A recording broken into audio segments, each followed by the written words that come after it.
Good to see you, everyone. My name is Robbie Howell, and welcome back to another live Enclave mission, this time with two new faces. New to the channel, not new to the game. These are lovely fellows who I have met through the process of setting up the campaign and all that, and they are kind enough to join us today for a live mission. If you would not mind introducing yourselves, all of my three fine friends, beginning first with Ryan. Yes, hello. Thank you for inviting me, Robbie. I'm Ryan. I run the YouTube channel, the Red Quills Map Making. We do fantasy maps and world building using drawing techniques and mapping. And I'm very excited to be here. I've played one Enclave game so far, but I really enjoyed it. Lovely. Awesome to have you here. And next up, Connor. Hello, everybody. My name is Connor. You can find me as Cloud Kill Connor on the internet. It's my absolute pleasure to be here. Thank you for having me. This will mark my second ever Enclave game. I couldn't be more excited. I exist on the internet. I edit videos for the YouTuber Arlentric. If you've seen him, I make fun shirt designs like the one I'm wearing now. And I'm on subjectively the best podcast in the world, The Mimic Stand, which you can check out on all good podcasting platforms. But very excited to be here. The Mimic Den is, in fact, a very good podcast. And lastly, an old fart of the server. We've had him around forever. He's super good at the game. Tomáš. Hello, I'm Tomáš. Glad to be on this game today. I have no YouTube channel nor a podcast, but I do play Enclave sometimes, so that's why I'm here. And you did make the mini-mish emoji. And that I did. That was my contribution to society. And next in that same order, let's hear about your characters, beginning with Sir Francis. Yes, absolutely. I'm playing Sir Francis de Mar. He's a Thane. It's my second time playing him. I played him in the first game. He's very strong and resilient and robust, and his dearest dream is to be the epitome of a knight, and he will go to any end to sacrifice himself heroically for the cause. Lovely. And next up, let's hear about Lucien. Also reprising my role from my first ever Enclave game, I will be playing Lucien Delacroix, who's an uppity, snarky illusionist, very aristocratic Victorian England author style, very Edgar Allan Poe, lots of cravats and deep purples and reds. Quoth the Raven, let's play some Enclave, basically. Lovely. And last of all, and if you wouldn't mind briefly going over the class as well, that would be great. Let's hear about Wituz. Yes, I'm going to be playing Wituz the Orange, who is an old and confused wizard. Likes to, go on walks in nature, watch birds, that sort of stuff. Sometimes he does something meaningful, other times he gets lost, kind of depending on the scenario. He is a Greybeard, which is a class that is sort of a wizard-themed class, but it is not the stereotypical sort of like I cast fireball sort of class. Instead, it is the sort of like old grumpy wizard that tends to get mad at people and shouts a lot. Yep, that's a really beautiful way of describing it. And so to that end, for these characters, I was given the following set of focus words. I was given Circles of Hell, I was given Herald, and I was given Fool's Gold. And to that end, here is what I have come up with. You are being sent to a summoning ritual. There is a woman there named Nephra, who is trying to invoke a mighty purgatorial lord. I'm going to use the word demon interchangeably here, but it's not quite a demon. It's different in this part of Manifold. This Manifold does have an afterlife. It has a heaven and a hell equivalent. But the demons preside over purgatory, the space in between, where people can try to work their way into heaven. And the demons make it much harder. That said, the demon she is trying to summon is one of the most powerful in the entirety of this purgatory space. His name is Tumulech. T-U-M-U-L-E-C-H. And another iconic image. And Tumulech is a lord of fire, and all things burning and over warm and uncomfortable. Yes, warm sweaters. However, in so doing, she is invoking this with a magic ink. The creatures of this purgatory are all creatures of ink, and she has managed to some goddamn how procure some of this magic ink, the blood of the creatures of purgatory, in order to summon this powerful lord and bind him to her. What she doesn't know is that the ink only does the summoning part and not the binding part. The one blessing that you have here is that she is not actually invoking Tumulek. He is way too important for this. And so instead, she's going to be having to deal with a horde of his ravenous followers invoked into the mortal plane, trying to destroy everything near them. This is a buffet to them. And as such, it is going to be an absolute bloodbath. And worst of all, she is absolutely convinced she's in control of it. Because again, she thinks that the ink she is using to invoke the summoning will also bind them to her. And they are wise to this, and will pretend to follow her instructions for as long as it befits them. Your goal is to drive the demons back into the portal from whence they came, or trick them to, or do whatever you can to do so, all the while keeping her alive, because she's the only one who can close the damn thing. And if she dies, they stay. Remember, though, she thinks that she's in control of them. The location in which she has done this summoning is also quite relevant. You see, she has gone straight to a royal court to do this, given that obviously saying I am in charge of a whole bunch of demons can make you very powerful and important to a local monarch. And as such, when I said bloodbath, I mean it quite literally here. There's a good number of people who are here to watch her invoke and bind these great demons. And so as such, there's quite a lot of people to worry about, though they're not dumb. They're going to start running almost immediately. And last thing of note is that the creatures that are being summoned are going to be incrementally scarier. And so the sooner you can get her to close the damn thing, or you can get the ones that are out here sorted, the better. When they die or are harmed, they will bleed ink, which she could hypothetically use to summon more. So be aware of that. Questions? I regret my focus word so much. Yeah, I wonder where the circle of hell comes into this. I've got so many questions. The first of which is, oh God, why? All right, I have questions about the hells and the. Nope, I think I lost you. Purgatory and. While we are waiting for Ryan to get back, do you guys? Presumably, the heavens existing within a multiverse. Do the same hell and heaven for each? Does everyone in? Sorry, let me phrase this. No problem. Let me see if I can parse apart the question based on what made it through. I got different hells. I got different heavens. Okay, real quick. While we're waiting for Ryan to return, Connor and Tomáš, do you guys have any quick questions? Okay. And then we'll jump back to him. Oh, wait a sec. Maybe I am the one that's having internet trouble here. Maybe my fault. Here. I'm having trouble. I can hear you seeing fine now. both of you. Okay. Sorry, Yeah, guys. yeah. That may have been my fault. Ryan, could you give me that whole question again? Apologies. Absolutely, I can. I'm back now too. Okay, my question about the heavens and the hells and purgatories existing in different spaces in the multiverse is about whether or not there's a different purgatory and hell for every sort of different part of the multiverse, or whether all parts of the multiverse lead to the same heaven and hell. That's an excellent question. In Enclave, since every single part of the infinite world is its own self-contained world, it means that in almost all cases, they are going to be individual to their particular area. Now, that said, a character visiting that area might not perceive it that way. They could totally be like, oh, well, this is familiar. This looks just like mine.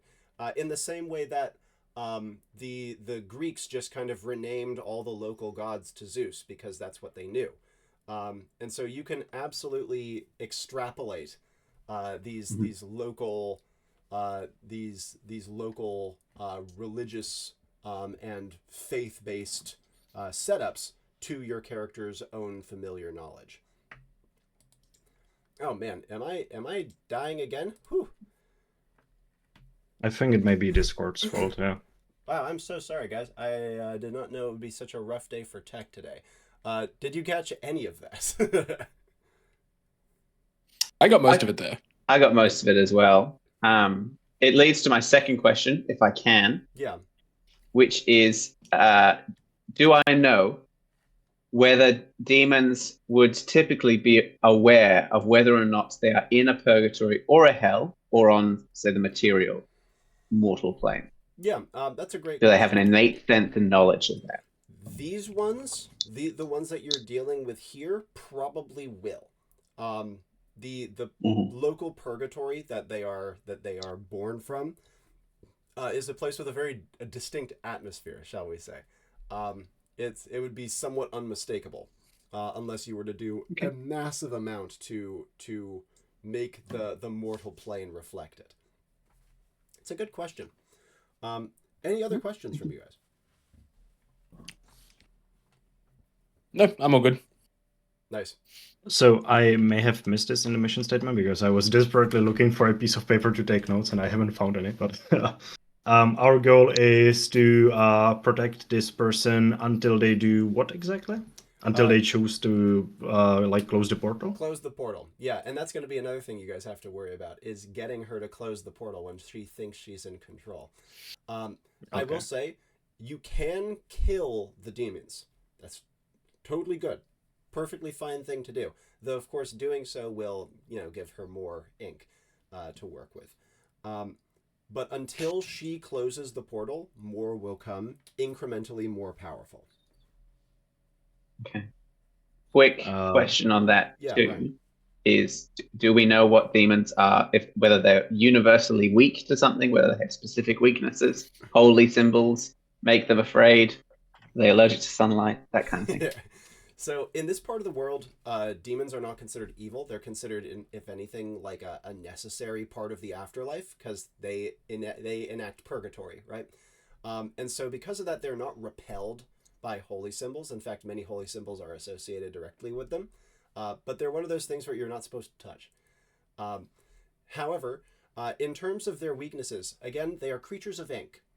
And so in the same way that ink has its own set of properties, so too are they reflective of that. Man, what is it with this today? Dang. I'm irritated that Discord has given us the runaround today, despite everything else. No, I don't think it's just you. I think it's all of us who are having issues. Let me take a quick little Google and see if I can find a fix to this. Discord acting up. Discord outage detector. Discord status. Yeah, it's looking like there's a little bit of choppiness today on the down detector thing. That's my guess. All of it is now catching up. And can I shift Discord regions on a stage? Not interested. You can manually change voice region using region override setting in the channel's settings. Region override. I don't know if you guys can hear me again. I'm just trying to figure out if I can shift the... I got you. I can hear you. Just came back. Yeah, so sorry about this. I have no idea why it's deciding to eat shit today. Okay. Well, I'd say we try to muddle through a little longer and see if it will behave itself eventually. Shall we? Is that all right with you? Yeah. Mm-hmm. Yeah. Agreed. Let's do it. Pardon me. So, like I said, these are creatures of ink. And because of that, they will behave slightly differently than creatures of flesh and blood, even though they will have oomph to them, they will have force, they will have flesh, they will have form. Once disemboweled, so to speak, they will revert to the ink from whence they are made. And that does give them kind of a unique quality to their behavior and the way that they may be interacted with. Just a quick question if I can, how obtainable is this ink for us if we were to say scoop some up? It is... Would we know how to use it? No, but I'm sure you could figure it out. What I will say is that, like I said, it is ink, but it is of a magical nature, and almost all of the magic in this area is done not using this ink, but various flavors of inks that are scribed into sacred symbols. So any of you who wishes to try your hand with some of this, you're absolutely welcome to. That is the wonderful thing about energy work. And it is more receptive to magic in a lot of ways, but not universally. Remember, too, that even something like Sir Francis's 2 arms and shield wall, that's magic. Every supernatural thing in Enclave is magic of some flavor. Nice. Final questions, if Discord allows it.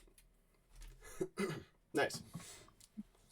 In that case, let us proceed to a brief assembly. Your characters brought together to... Actually, you know what? I'm going to make the snap decision to have no assembly today because Discord is being a jerk, and I don't want to give it more opportunity to screw with us. So, you know what? We're going to dive into this one blind.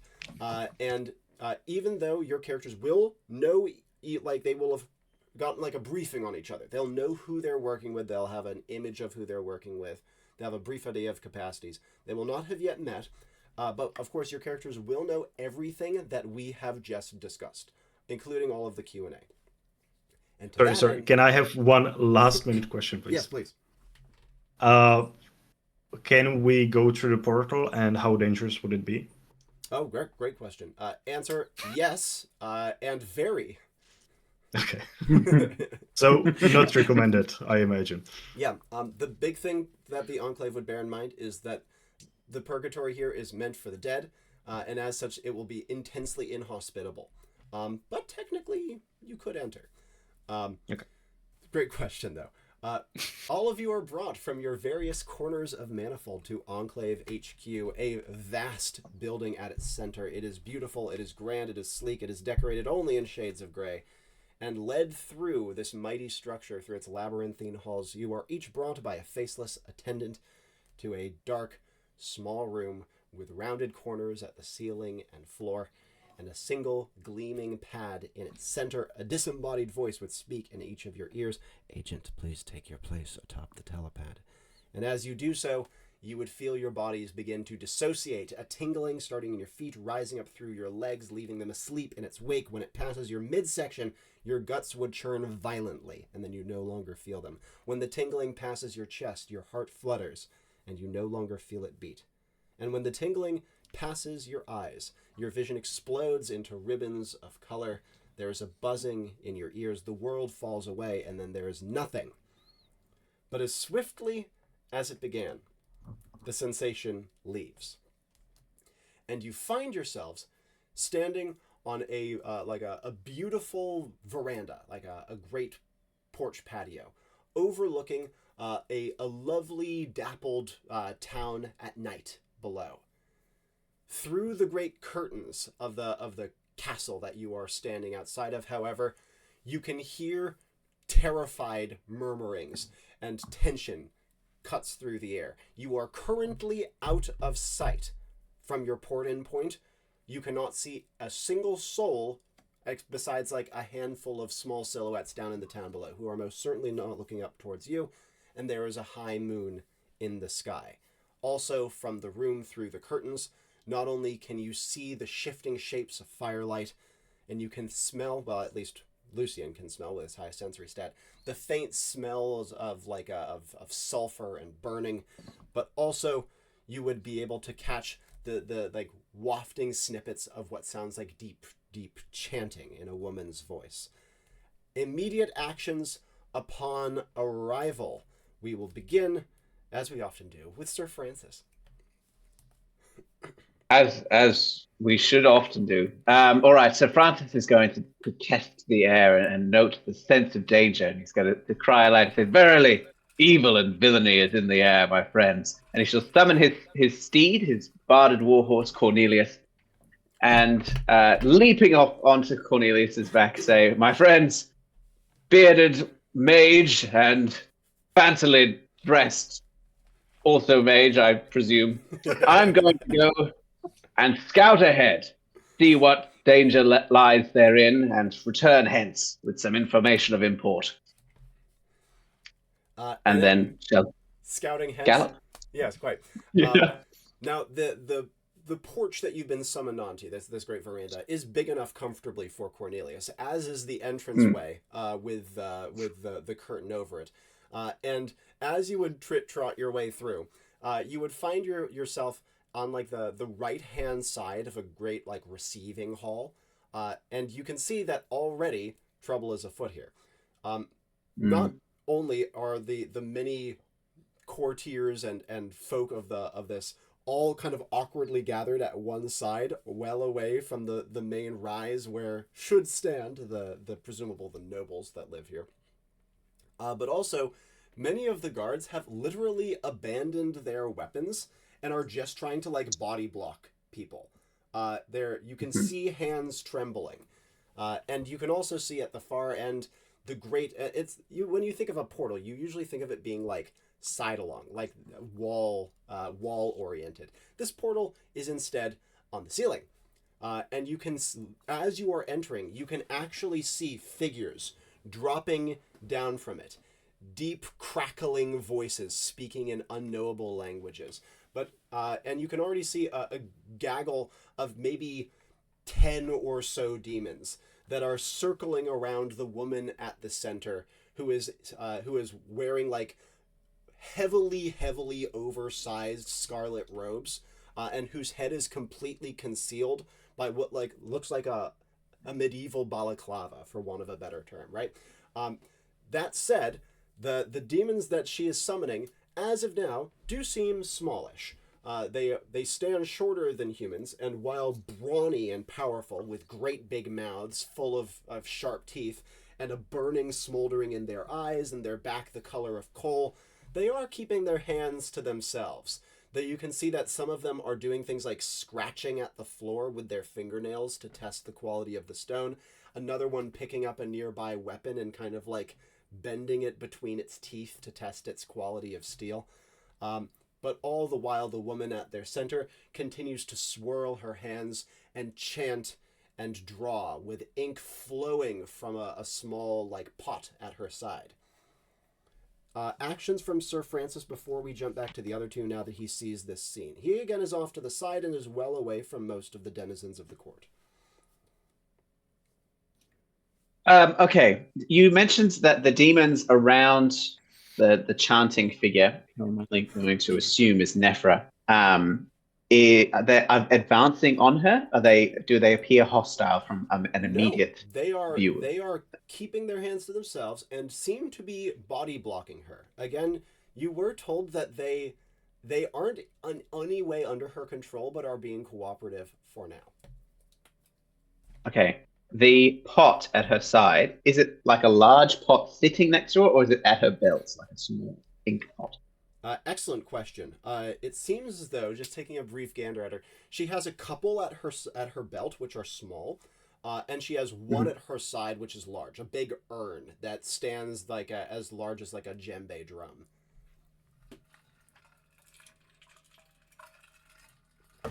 All right. Not necessarily a good idea, but seeing this, gonna give it a go.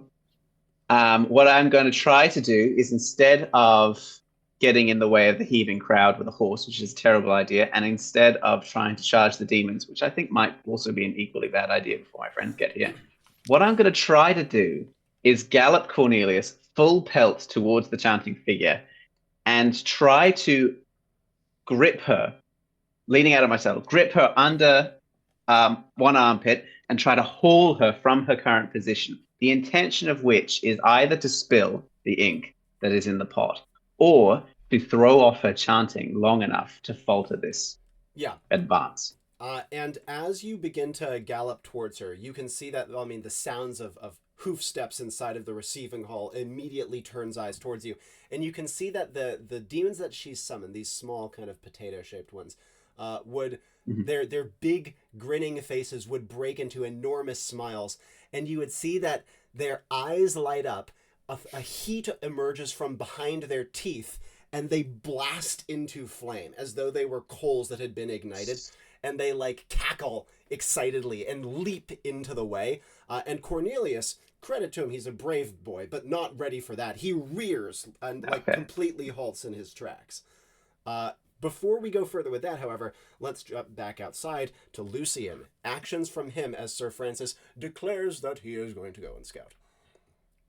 He's quite brave, isn't he? I'm gonna poke my head in, and I'm going to see, the chanting and smell the sulfur, and go, all right, on brand then. Uh, Mage, I didn't catch your name. I'm Lucien Delacroix. I'm sure you've heard of me. Who hasn't? Would you like to go in Yes, sneakily? of course. Wituz would absent-mindedly but quite enthusiastically nod, presuming that he has perhaps at some point heard of you, but probably forgotten. Yes, of course. Works for me. Would you like to go in quietly? That was quite the scene. Yes, I would personally prefer a more subtle approach. I was thinking myself of gathering all the people in there, making sure that they are safe. Okay. I was thinking maybe just sneaking in and disregarding the people, but your plan's good too.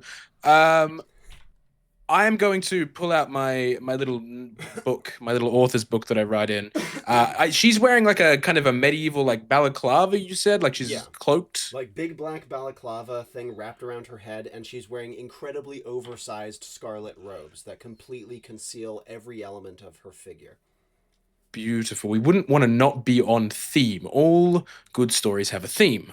So I'm going to crack open my tome, and I'm going to start. I'm going to use veneer, and I'm going to quickly start writing in my book some ancient Latin in a very kind of like chanting tome sense. So I'm going to write absconde in umbras una comamisis mais, or cloak myself and my friend in shadows. Lovely. And have these scarlet robes drape over us. And follow-ups after doing so. I'm gonna look down and make sure it's properly worked first, because I'm not sure if my new mage friend here is receptive to having magic forced on him. I feel like it probably would have been polite to, ask first. So I'm gonna make sure that it took properly and he didn't have some kind of wards on him that prevented it. And once that's done, I'm gonna just walk in as if I belong here in the same robes as the woman. A great thing to note, but if I know Wituz, he is not going to fight that. No, he would think it's an entertaining trick, if nothing else. Yeah. And after Lucien enters, where is he going to be heading within the room? This is just at the point where Sir Francis has galloped out and has had his charge rebuffed by the blazing little coal fellows.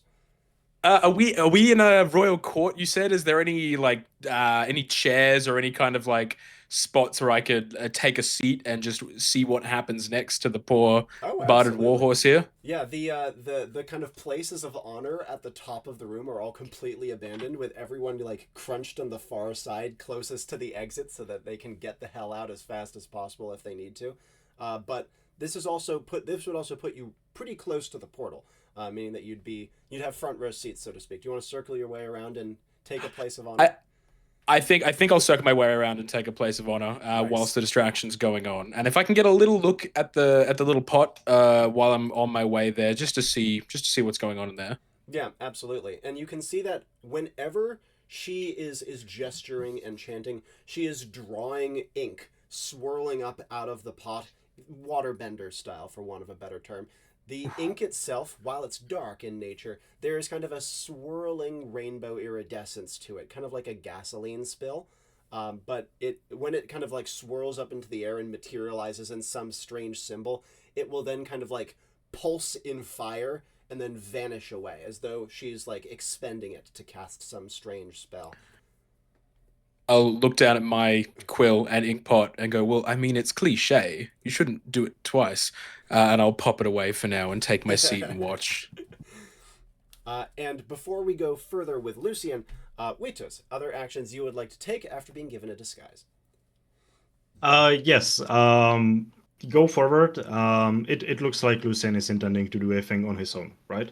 Didn't want to go as like a team to the same destination. Yeah, he didn't. So I will send forth my my eye in the sky, which is a small bird called the Eurasian hoopoe.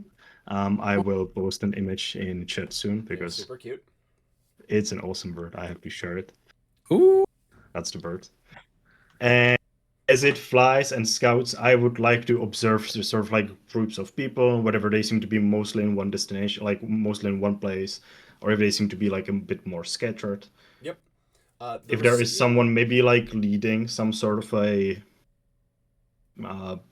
so like a figure of authority someone would follow, as they are like retreating or trying to keep safe distance. Yep. Two things of note. First of all, the receiving hall is quite tall.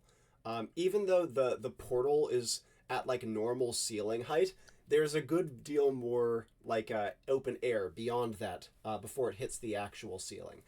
And there's even a set of thin skylights. As it flies up into the air, there would be a couple of things you would note. First of all, there are two small balconies that kind of overlook the receiving hall from the inside.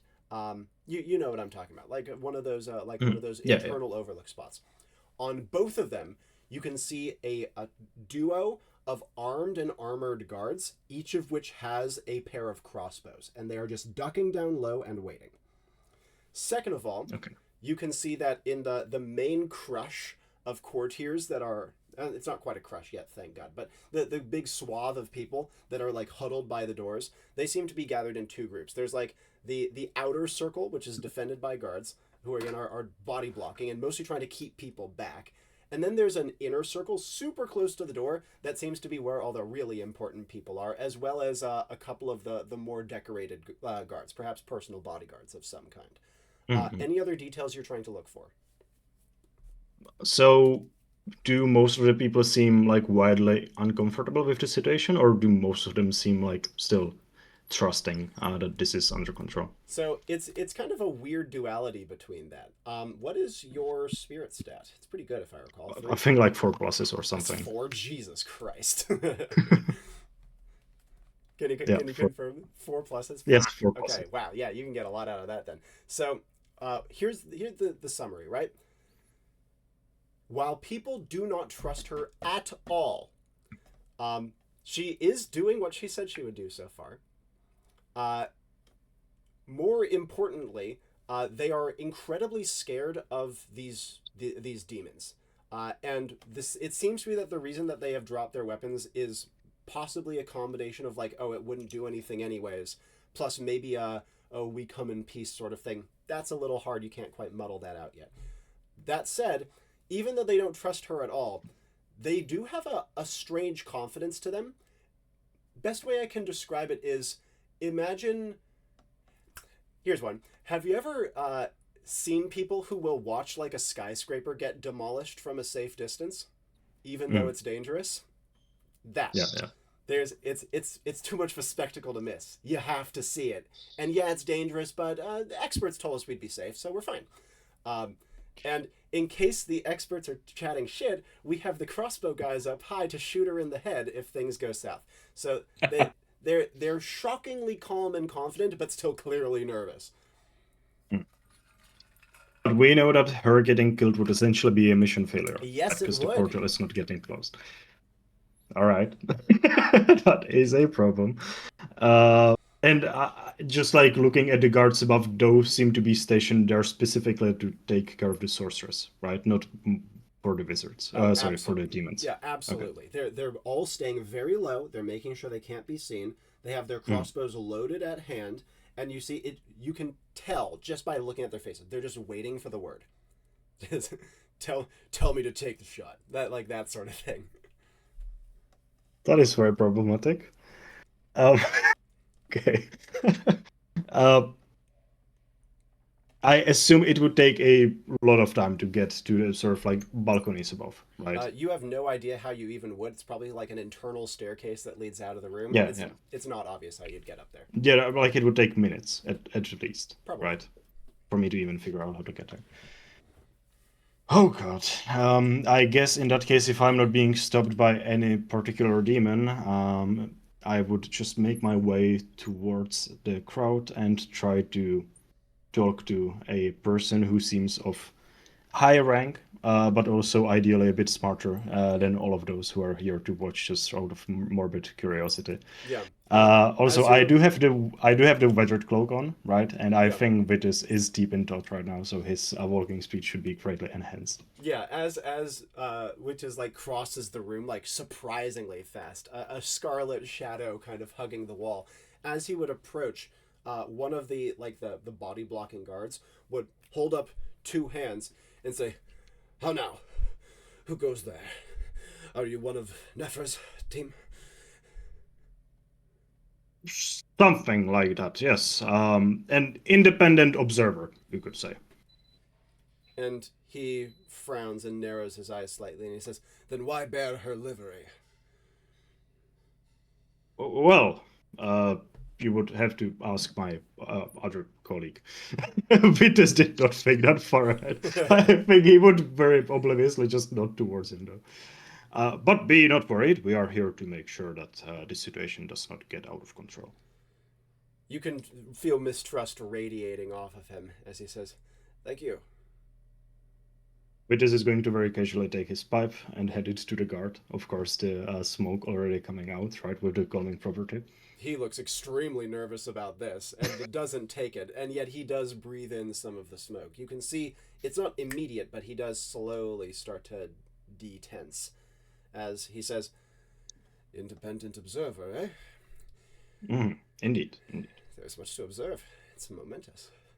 I've never heard of such a thing before. The purgatorials being wielded by mortal hands." Well, if you ask me, I would say it is rather foolish, which is why we decided to visit, to make sure that things do not get out of hand. Oh, of course it's foolish. It's insanity. But we have contingencies in place. You'll be safe. Assuming, you're not trying to wield the same fell powers that she does. Well, are you talking about the guards above? And Wituz would point with his pipe and have like a puff of smoke sort of like gravitate towards them. And he pauses and says, "I don't know what you're talking about." 4 pluses to spirit, does he know? Yes! Okay. Well, the unfortunate situation is that even if you decide to kill the sorceress, no one else will be able to close the portal. You can see his spirits falling, just like looking at him, as he says, "Please hold position. Just stay right there." And he starts to like navigate his way back through the crowd. "Excuse me, pardon me, sir. Terribly sorry, ma'am. I need to..." Before he goes further, however, jumping back to Sir Francis, as Cornelius rears and brings his hoofs back down to the ground, you can see that a trio of the little fire gremlins are starting to approach towards you. They're still blazing bright, and their big teethy grins are pointing towards you. What would you like to do? Francis is going to act on instinct because he always does. And what he's going to do is quite a lot in a few seconds. Yeah. So I'm going to just step by step it out. Please. The first thing he's going to say is in a loud, bellowing voice. He'll say, "You have been deceived. It summons but does not bind." He's going to rip off his mantle, right? The large piece of cloth with the rearing unicorn of the Damar house. And as he does so, he's going to leap off the horse towards the nearest demon. Yep. Holding the mantle in front of him so that if Francis understands what these demons can do, and he's only seen them do one thing, so they're going to breathe fire, which is going to make it catch on fire. And then he's going to hurl that mantle to the chanting sorceress. Ooh, sick. And sure enough, as he leaps from his horse, the small creatures, they burn white hot, and they blast a few gouts of fire out of their mouths. The mantle takes it and eats it like a champ. Mantle does actually convey some magic protection, but it does, of course, blast into fire. And you said you wanted to just hurl it over the sorceress? I just want to, just yeet it at the sorceress. Once again, in an effort not only to distract her and to throw off her guard, but also to get her attention. Because then I would like to use and forgive my creativity with this. I want to use 2 arms, my rallying cry. Yeah. And in just an absolute bellow towards the various guards around the court, shout, "Fire! Form a bucket chain!" Oh, that's sick. And summoning buckets is definitely a creative use of 2 arms, but you did set it up with rather a creative paired action. And as we know in Enclave, you can make any magic work differently through the power of energy work. And that energy work can allow you to slightly bend and shift what a given spell does. And because of that, weapons to buckets, not terribly big of a jump, especially when you are contending with creatures of fire. As you activate your 2 arms, however, Sir Francis has another immediate problem. He would hear the sorceress, for example, stop her chanting and gasp wildly. But more notably, the three purgatorials that are in front of him, after blasting their fire breaths, one of them just bum rushes him with its big mouth agape. It's kind of like Kirby-ish mouth, in that the mouth is as big as the entirety of its round body as it comes rushing at him. But as it's doing so, you can see that another one just behind it is starting to glow white hot again and prepare another gout of fire. And the one just behind that picks up the sword that that a guard has abandoned and comes running at him with that. Cool. Cool. No, it is cool. It is cool because now, being sure that a wash of water will soon make its way across the floor, he's going to draw his sword and start trying to slaughter the demons. Beginning with the one that rushes in with its mouth open, it's very close to him, and by the time Sir Francis has his sword to bear, it has leapt at his midsection and has clamped its jaws around his waist. Its mouth is big enough to fit that whole body around, chomp like that. Now, Sir Francis not only has a full plate on, but his resilience stat is quite good, if I recall correctly. What's his resilience? Yes, I've got +2 to my resilience. Yeah. So you do feel this through your armor. This thing has enough bite force to be felt through all that. But it's more of a nuisance than anything else, and it certainly isn't going to get through your armor at any moment. The one that is about to blast fire at you is a slightly bigger problem, however. With your sword out and one clamped around your middle, which does impede movement to some degree, what do you want to do? What I'm going to do is use the best weapon available to me, which is my own body and the other clamping jaw. I'm going to try to run towards the one about to open its breath, tighten up all my limbs, twisting around and try to whack, because the one that's currently got me, use that as a sort of a battering ram. Great. You have a vigor stat, I believe. What's your vigor stat? My vigor stat. Vigor. Yeah. I don't have vigor. I have skill. No vigor for me, I'm afraid. No vigor for you. In that case, as you are rushing toward, it does begin to unleash that fire blast towards you, which would catch the side of your body as you're twisting to thunk it. But when you do thunk it, not only do you knock it to the ground with the meaty body of its fellow, but you'd knock that one off as well, as its jaws are dislodged from impact of demon against demon. At the same time that you do so, however, given all that has been going on here, the third has made its way up to the side and given you a resounding clong to the back with the sword that it had picked up. Again, your armor is quite good for this and didn't seem ready to... They don't seem to have a great grasp of armor, either that or they just don't care about it. But it does give you, again, quite a healthy smack. Even though these things aren't big, they're strong. They're maybe even as close to as strong as Sir Francis, just in a much smaller body. And so it would cause him to take an involuntary step forward, and obviously he knows that another strike is probably very quick to follow. What would he like to do? He's just going to start fighting. He's got his sword out. He's knocked the other 2 off. So he's going to call on his knight's training. It's just whacked him with the sword. So fair play is fair play. It's got a very large mouth, which means the interior is almost certainly going to be, while heat-proof, spongier and more vulnerable than the rest of it. Seeing as it's so enormous, it's a large target. So plunge the sword in, pulling it out. It is almost if it's a successful shot, it's going to be covered in the ink. Dash it off and then strike at the other two in their grinning mouths or glowing eyes. Yeah, absolutely. And spinning around, you manage to transfix the one with the sword. And as your blade goes into it, you see that it's still kind of like evilly grinning. But as you pull out the blade and the ink comes with it, imagine, how would I describe this? Have you ever watched a balloon pop in slow motion? Yes. Yeah. Imagine that, but a creature's face dissipating to ink. Like, it's weird. Yeah. It's almost like it's unmade in front of your very eyes.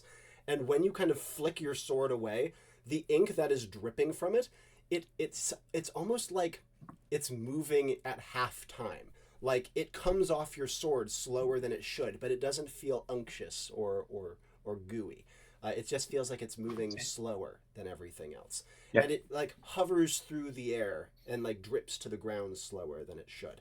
And as you are turning back to strike at the other two, you said going for the eyes and the mouths again, transfixing another one through the eye. The third, after like you've killed two of the others, is actually backing away from you. Its big evil smile being like a kind of similarly cartoonish, like dismayed look, as it's starting to step away. And you can hear it in its strange kind of, how do I describe this? Echoey, chittering voice, like communicating in some way to some of the other ones nearby it. But you also, as you are doing this, are vaguely aware of gasps from the room around. Now, jumping over to Lucien, he would have a much better idea of what these gasps are about. But before we get to that point, actions he would like to take during the beginning of Sir Francis's brawl and besides. I'm gonna watch it unfold because I know that killing the demons could just lend to having more of this ink out and about, which isn't great per se, but we have small numbers so far. I know that I should probably phrase that better. Do I get the sense that everyone before these other demons get slaughtered, much like our mage friend found out, they're happy with that? Like they're like, she knows what she's doing. Our sorceress is in control. That's the general vibe of the room. What is your sensory and spirit stats? My sensory is 2 pluses, and my spirit is 1. Yeah. In that case, through a combination of lip reading the conversation between Wituz and the guard, and also just looking at people's faces, you would be able to get the sense that they feel comfortable enough to watch, even though it is scary, and they're ready to run. Wonderful. Being appropriately dressed, I'm going to just like snap my book shut and just begin to mosey on down to our enchantress here, very casually, as if I belong here. And if anybody kind of stops me on the way, I'm going to go, don't worry, I'm a quality assurance. We're making sure everything goes well here. And I'm going to get close enough to her that we're in speaking distance, if I can. Nephra was her name, if memory serves. Yes, her name is Nephra. And as you're approaching, the demons that she is summoning pay you no heed. Not only are they more focused on Sir Francis, or in one case, one of them is peeling off the burning cloak from Nephra and is putting it on its head like a little shawl. However, Nephra herself, you see that her hood has caught fire and she's been forced to discard that, and her balaclava is like partially hanging off of her face now. But as you are getting quite close to her, another set of demons drops through the portal. If the first set were these kind of small charcoal potato goblin things, these ones are substantially more formidable. There's only 4 of them, but they are centaurine in shape. Imagine a centaur figure that also had a rider, and the rider had no legs and was part of the back. So just awful, just straight up awful. A 2-torsoed centaur is the best way I can describe it, but ogreish and burning in appearance. They are also quite heavily armored and armed, I should add. And as these 4 new demons are kind of descending into the room, you come into speaking distance of Nephra with, once again, your disguise or something else making it such that you are not being in any way targeted by the purgatorials she is summoning. Wonderful. I'll lower myself into like an approximation of a bow, not too deep. Lucien would never Of course, think that he's that's not the smartest in the room. But Your Eminence, Lady Nephra, you must take me under your wing. Your power is not radiant, infernal. It's tumultuous. It's incredible. Please tell me of your demon lord. And I'm going to just kind of like defenestrate myself and hopefully just garner a little bit of her attention. Defenestrate myself out the window. Defenestrate yourself. That's awesome. However, as you lower yourself to position, you see again that her balaclava has slipped such that only one eye is slightly visible, and she looks at you, and you can feel the intense suspicion radiating from her.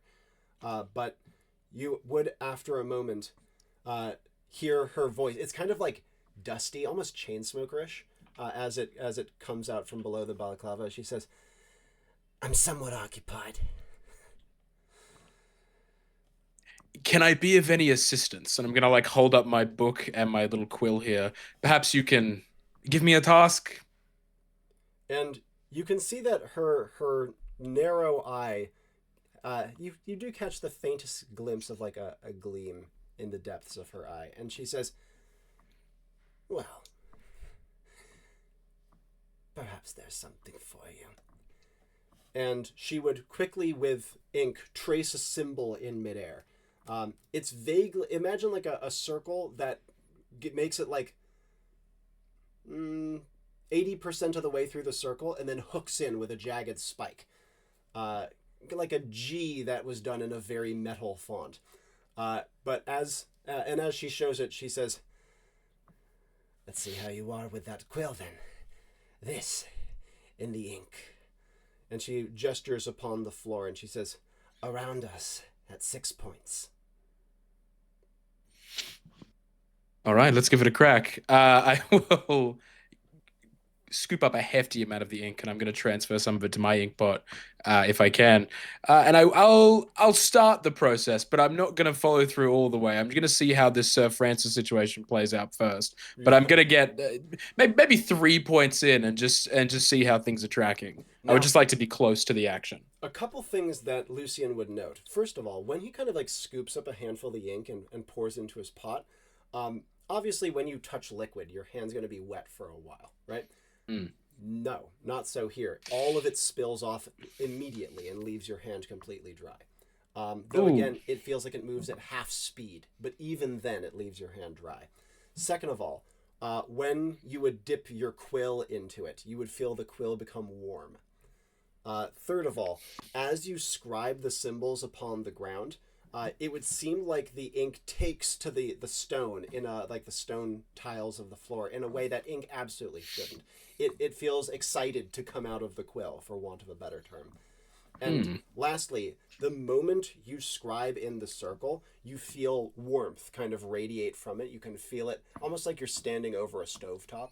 The moment that you finish tracing the symbol on the ground. And the last thing that I would note is that two of the kind of dumpy little gremlin ones have come to your side to guard you while you are doing this task. Ooh. Good to have friends. While I'm going around in the circle as well, her chanting, is it any language that I would know at all? Intelligence 10? Plus 1+. 1+. Okay. In that case, given that you've had some time to listen to it, you have the double plus to sensory as well. It's not a language that you'd know, but you can kind of guess at the structure, if that makes sense. It seems to be that your analog to Old Latin was quite a good one. It's clearly a similar thing in this realm. It has a formal and very well-engineered structure, for want of a better term. You hear few irregularities, if that would make sense. But besides that, not a ton of other like specific details jumping out yet. Quick follow-ups before we jump back over to Wituz. Lucien, what would you like to do from here? You're not quite at the third symbol yet. No, I'm basically, because I know that we know from our prior briefing that Tumalek, the demon like lord essentially. This is small potatoes to them. They don't care for this. This is So completely unimportant to him. So they're sending, all kinds of demons and ilk to deal with it instead. Yep. Do we know enough? And what I'm fishing for specifically is basically like a visual description of this demon lord. If there was anything recorded or written about it, that's what I'm kind of fishing for out of cool. Nephra. I can give you something there. Besides the obvious burning fire analogs that you're seeing thus far, you'd be able to infer a good amount off of that. But there's something much better for you that now that you're kind of cutting this circle around Nephra's position, you would be able to see. She has a belt, and there are small pots at her belt. There is also a codex at her belt. And so even if all of the information you've asked for is far from inferable yet, you have a direct source if you can get it somehow off her person. Wituz, jumping back to you. I would like one question first.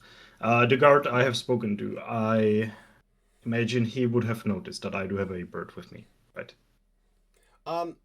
Did you recall your bird before you came to him? I guess I didn't mention that, but I probably would have. Yeah, yes, it makes sense that you would. Sure. And so, yeah, it would be kind of hard to miss. Okay. In that case, as he is leaving, I'm assuming he's going to be going through some sort of a doorway, right? Does it seem that way? It doesn't seem like he's going through a doorway. It seems like he's going toward a doorway. Like I said, the cluster, like kind of internal cluster of the group with the bodyguards directly around it is right next to the main door, which is open and ready for them to beat a hasty retreat if they have to. So he's going but he's definitely intending to leave the room. He's not like just going to talk to a superior in this crowd of people. He may be going to talk to just a superior. It's not clear yet. Okay. Regardless, I'm sending my bird forward with a flick of hand to go sit on that guy's shoulder. And I am letting my bird carry the church warden pipe with it. Yeah. And as the bird kind of flits over, Hoopo's size is like yay big. Is that correct? I cannot see your camera, unfortunately, for some reason. I'm sorry. Yeah, are we talking like a third of a meter or something in terms of like crest to foot? They are smaller than like ravens, if that helps. Yeah. So like not terribly. Yeah, like pigeon sized, and maybe a bit smaller. And so it's shorter than I was saying there, unless they were like completely zooted up as tall as they could get. And so as it kind of lands on his shoulder, having had a bird at one point in my life, I know the sensation of when a bird lands on someone's shoulder wasn't expected. Oh, hi, bird, like that reaction. As the guy kind of pauses, like, oh God, he's gonna peck my eyes out. And as the bird just kind of sits there with his pipe, you can actually kind of, even though you can't see his face, just from his body language, you can see the cocksure. All right, nice and slow, good bird, don't hurt me. And as he continues to like weave his way forward through the crowd, you can see that the sight of a bird on a guy's shoulder with a pipe in its beak is interesting enough to get the attention of a number of the people, despite the demonic scene that's taking place. Excuse me. Yes, Sterling?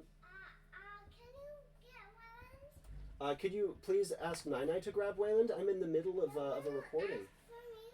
Oh, she did? Okay, well, in that case, while I'm doing so, could you please come here and say hi to everyone on the screen? I'll be right back. I need to get my youngest. Come say hi to everyone. Please do not touch anything on my keyboard. Hi.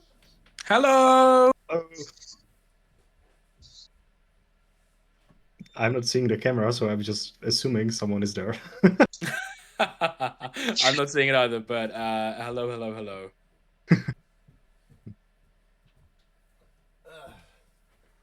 And here's the younger one. Want to say hi? Hi. Hello. No. Hello. Okay, he didn't mean to. It was a little tap. Come on, Sterling. Let's go, bub. I'll be right back, guys. Terribly sorry. That's okay. Come here, you. Because I wanted to put him there. Guys, I'm having a really good time. I'm terrified for my life as Wituz. You guys are very, very fun to play with. I'm having a blast. I'm having a blast too, and I can see it's only going to get more off the rails from now on. I'm looking forward to the downward curve to this particular mission. I'm sure nothing bad is going to happen. I have, Absolutely, never. I have, no, I have something terrible planned, which may happen very soon. I also have Yes. something terrible planned. Yes, I also have something terrible planned. All right. Boys have been ready. So that they cancel each other out, right? Right, Yeah, yeah. sure, absolutely. All right. Pardon me. Carrying on. Tomáš. Bird on shoulder, pipe in beak. What would you like to do from here?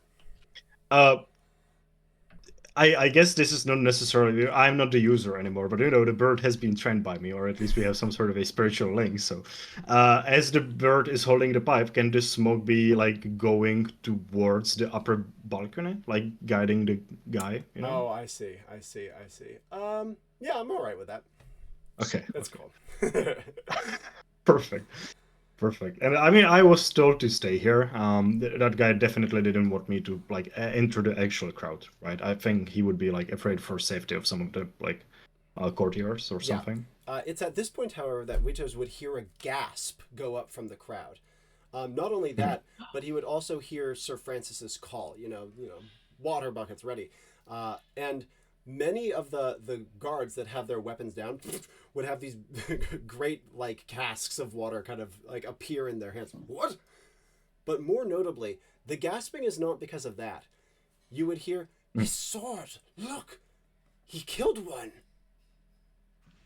And as people are pointing and gasping and looking, you can see that many of the guards holding their water buckets are looking around in consternation, for want of a better term, and you can see again, 4 pluses to spirit gives you quite a lot of insight into what these people are thinking. Between the weapons left on the floor and the reactions to this, there is clearly the inference that weapons should not be able to harm purgatorials, like mortal weapons. Ooh. Okay. Huh. Well, Bastard Sword is kind of made for this, right? Would Wituz know that? Yeah, but Wituz would be able to know that, right? He would be able to sense like a magical aura. I would say that because, again, of that 4 pluses to spirit, he would be able to detect the uniquely heroic quality of the Bastard Sword that is held by Sir Francis. So he'd probably be able to pick out, okay, this is not just a normal sword. Okay. Nice. Would there be a group of guards where there's at least like 3 people close together, like in a conversation or something? Okay, I am going to approach those, and I would like to take off my cloak and sort of like pass it onto one of them, ideally one that looks the most welcoming, if any at all. Of course, this would be a weathered cloak effect. I am very much like making them into a terrain feature to hang my cloak on. But I would like to sort of energy work this into me taking off my veneer to reveal the true Wituz underneath the Wituz the orange. Exactly that, actually. Like, you taking off your cloak, would have been where the scarlet veneer was placed. And so as you do so, Wituz is revealed in all of his glory. I don't think he's necessarily the most. No, absolutely not. Yeah. However, as you would do so, and you would like present the cloak, the guard would like. He clearly has like he's trained for these things. He has his manners about them. He would take it and say, "My lord," and he would toss it over his shoulder, and he says, "Why did you come to us in such strange guise? You are clearly not aligned with Nephra." Question: as I have handed him the cloak, can I activate the effect of weathered cloak, summoning like a small campsite for a lack of a better word? What are you thinking of going for? I am thinking like maybe some of like local standards, like a delegation sort of, like a place where a person like would speak, like some like standards, like carpet, that sort of stuff. Make it clear that I'm affiliated with the local nobility or something. Okay, I don't know if I can go that far, but what I can at the very least do is, since you are in a royal, like a receiving hall, you know what I mean? I'll give you one of the chairs from the place of honor would somehow appear behind you. How's that? Amazing. Can I also get them? Can I also get chairs for the rest of the guards, though? Even if they choose not to sit on them. I would say they would not be places of honor of any kind, but sure, Okay, I would give you a small smattering of chairs. They do not sit. Instead, they keep to their feet, looking nervously about, ready for action. And also, you can see that several of the other guards are starting to create a water line. This situation here that we have is not under control. Not as much as you'd think. I have traveled very far and wide, and have seen many such incidents. And I must sadly inform you that unless we act very quickly here, a disaster is imminent. You see they look at each other, and one of them says, "We need to take the shot, then." No, do not. The sorceress must not die. She is the only one capable of closing the portal. But that is what we are here to do. Hopefully convince her to do so. You must ensure that she stays alive at all cost. We'll try to convince her. But be ready for the demons. I don't think Wituz would say demons. For like spawns or something. Yeah. Something along those lines. They could and will start attacking probably fairly soon. And one of them says, "But what are we to do? It seems as though they can be harmed and wounded. That much is true. But if Nephra the sorceress lied about that, then she can lie about anything." No, I believe she was right about that. The knight over there is a friend of mine. You are not armed with the same weaponry as he is. So there. If trouble begins, you must make sure that all of these people are kept safe. Of course, that is our job.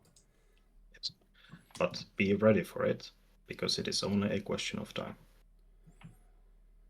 And that time shall come rather soon, I would think. Yes, sir. You would hear a yell over in this direction. "To the bucket line with you both!" And the three of them would kind of look up, and one of them says, "I must carry word of your tidings back to our lordship." And he would set down his bucket and go pushing through the crowd. "No excuse me's this time. Come on, I need to get through." As he's cutting his way, the other two run over to join the bucket line.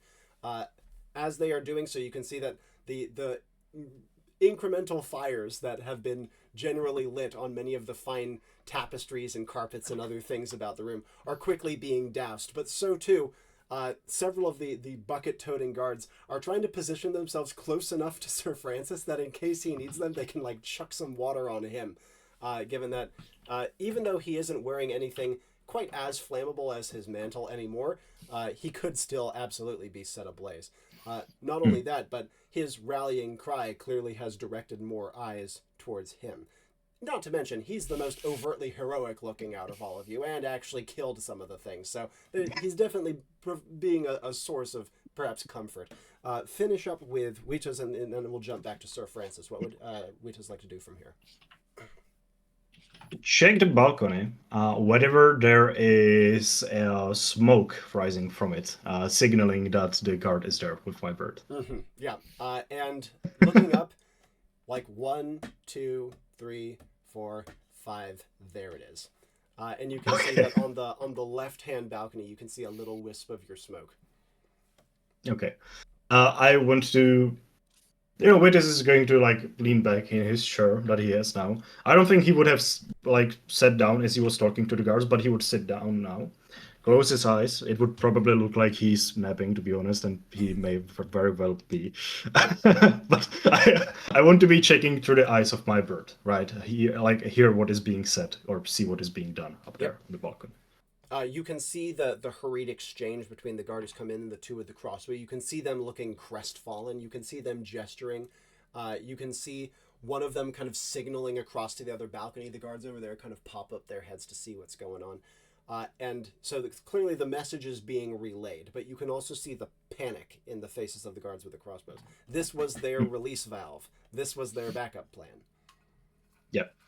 And at that point, can I command the bird from afar? Would I be able to give it a very simple telepathic command? What are you going for?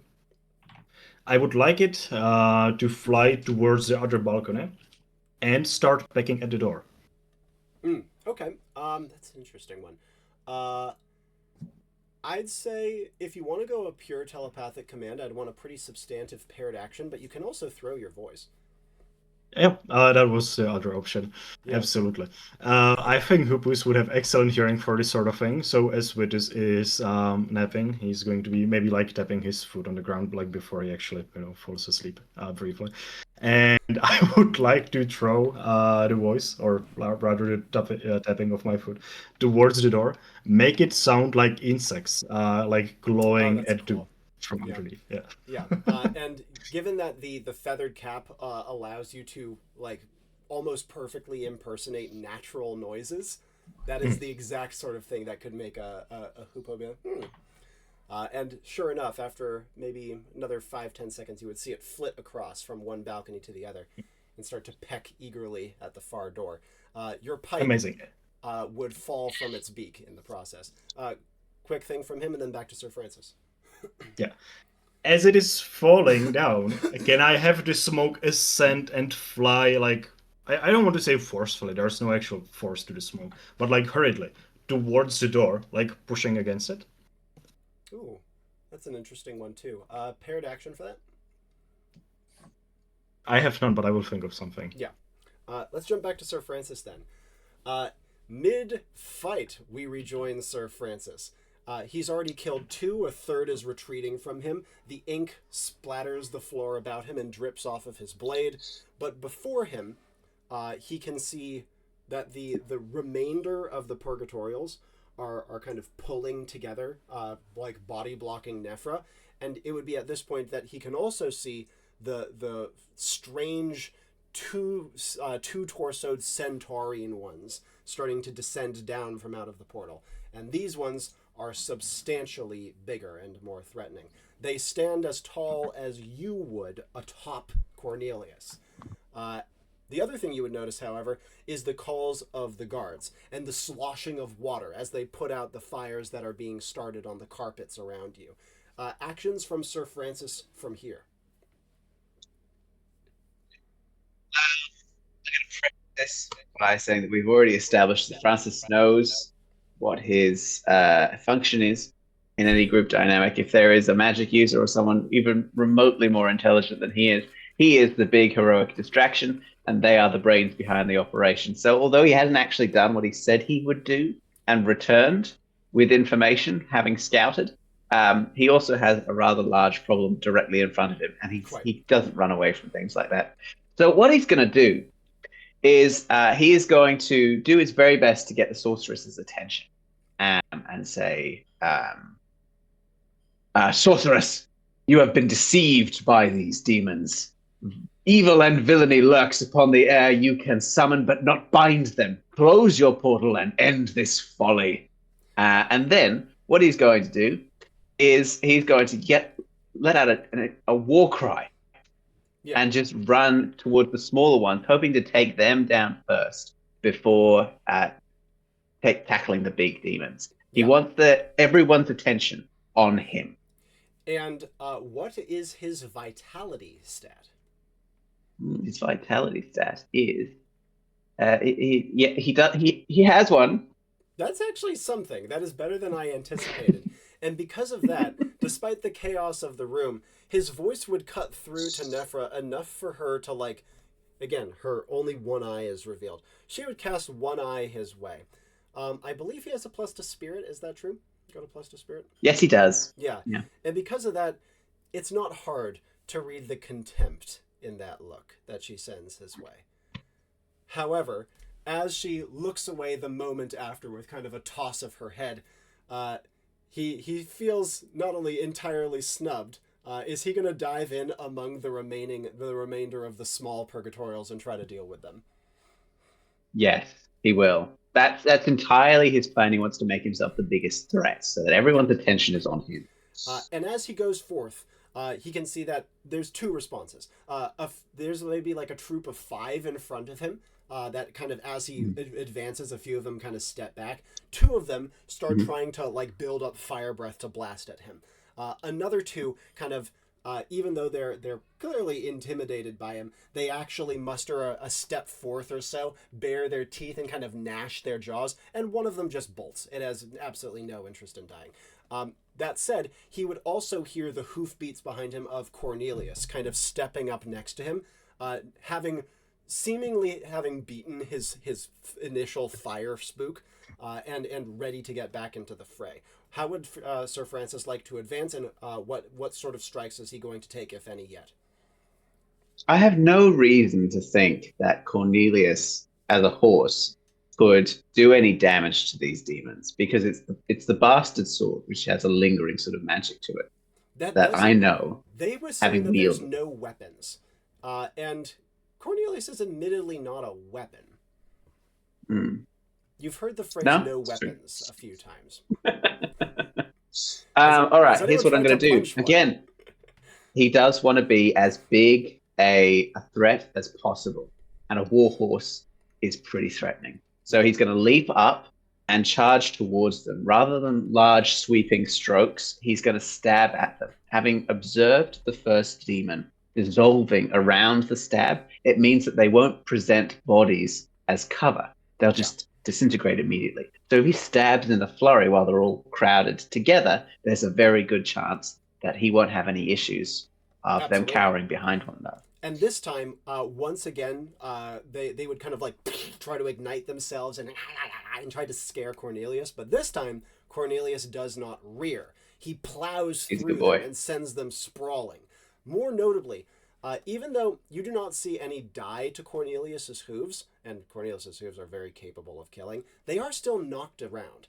And Cornelius's momentum would give you added force behind your stabs. You manage to strike 3 of them as you ride past, and while only one of them is a lethal blow, the other 2 you can now see are just leaking ink out all over around them, and are clearly weakened by the strike. However, as you cut past, the other benefit this has, is it forces Nephra to step to the side and interrupts whatever she is doing for the moment.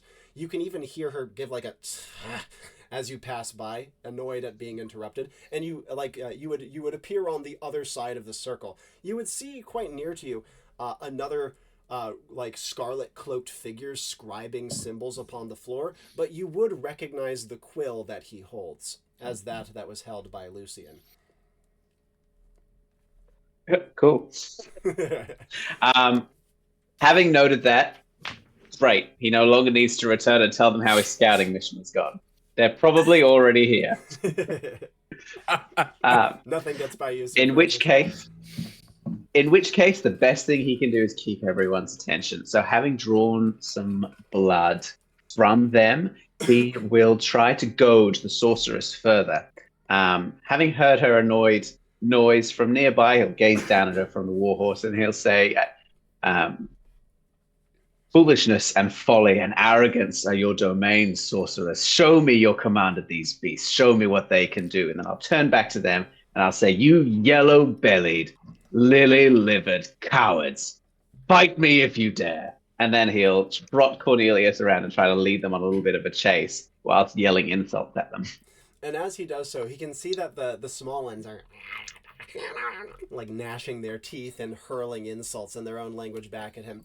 You can see that Nephra, while she has clearly heard what you said, is deliberately turning her face from you and is ignoring you as best she can. That said, the Centaurian ones are now on the floor. They step out towards you, and you notice, most disconcertingly, that they do not make hoof beats. In fact, their horse, instead of horseshoes and horse hooves, they have human feet at the base of horse legs, which slap along the floor in a most awful, disconcerting way, shod with greaves. Indeed, the 2 human torsos, one at the horse head side and one at the rider side, leer at you from underneath layers of armor, and they each bear a pair of lances that are held in both hands.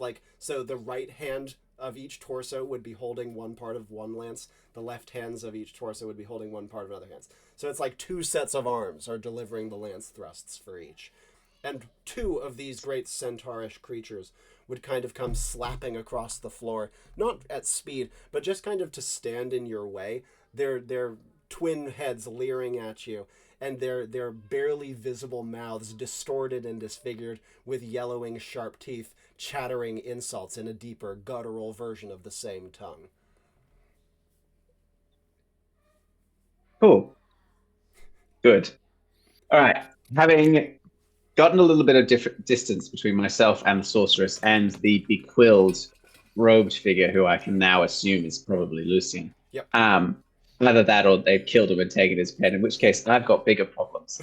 What I'm going to do is, knowing that the lance is a weapon used by horsemen against horsemen, is I will give Cornelius a loving pet, smack him on his rump, and then leap off him so that he runs as far away as possible and face these horsemen on the ground. Yep. Knowing that the weapon, that the lance's strength is going full force and that the horses won't be able to change direction very quickly. My intention is not to attack them. It is to deflect the attacks and step out of the way. And you hear their grinding teeth. You also would hear the heads, like for each body, the heads don't seem to share a mind. They talk to each other back and forth. And eventually, after leering at you and bearing down, the one on your left charges, the feet slapping on the ground as it rushes towards you with 2 lances aimed towards you. Great. Francis is going to run towards them and at the last second dodge towards the left. As he does so, sweep his sword down from the left towards the right in front of his body to deflect the lance towards him and come underneath the horse, hoping to drag his sword along their shins. Yep. And as he starts to dodge to the side, the lance barely is parried. You can actually feel the point scrape the pauldron of your armor as you manage to get it just away from a point where it could actually hook and penetrate. As you go down to the ground, however, you would feel that as it goes thundering past you, one of its great human feet slams down onto your low leg on the ground and crushes it into the floor. That said, at the same time, your blade skates across its legs. It hits armor at many places, but it manages to catch the back of the front right leg of it. It is only thanks to double plus resilience that your leg is not literally snapped, clean break. But you can feel the horrid bruise that it has left, and you can feel that even just bending that left leg causes great pain in the knee.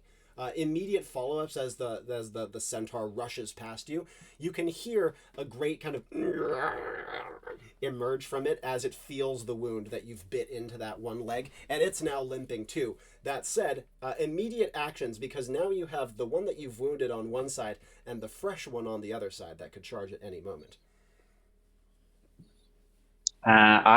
He will attempt to goad them. He knows his job. He knows what he's supposed to do. He's supposed to keep their attention. So he'll say, they say that 2 heads are better than 1, but clearly my head is better than all 4 of yours. And is he getting to his feet, or is he staying on the ground? He will stay on the ground, but he'll shift his weight ready to leap to one side, trying to make it seem as if the injury that he has is worse than it is. And sure enough, the other fresh one charges him. This one is now coming from his left, but kind of more where he's orienting his body. And he would also see that that just like a beat after it starts charging, the wounded one would charge him from the other side as well. So clearly they want to run parallel and hit him from both sides. Cool. All right. He will have feint as if to leap forward and to the right. He sees and at the last second, a lance tracing him. And then at the last second, just roll onto his back, curling into a ball and trying to flip himself over so that he's in a kneeling position. He's not going to try to attack them at all. He's just getting out of the way. Okay. And as you do so, reflex stat. Ooh. Nothing. Nada. Well, he can execute the maneuver, but as he is doing so, he manages to juke the one in front of him. Its lances scrape along the ground and miss him. The one in back, he does not have direct eyes on. And as such, as he is coming out of his roll, he would feel one of the lances take him clean in the small of the back and send him grinding forward across the floor. It bites into his armor, but he does not feel it pierce his back. And instead, as he is being imagine, transfixed by this lance, he's being shoved face first and dragged along the flagstones of the floor. And with every pace further, with every stone further he goes, the lance digs a millimeter further into the armor and begins to tickle the actual skin of the small of his back.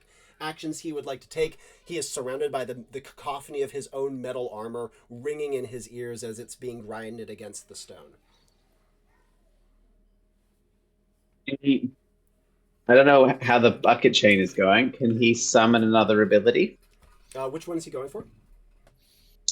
He's going to go for Shield Wall. Easily done. It has its cooldown is independent of 2 arms, so he can use it whenever.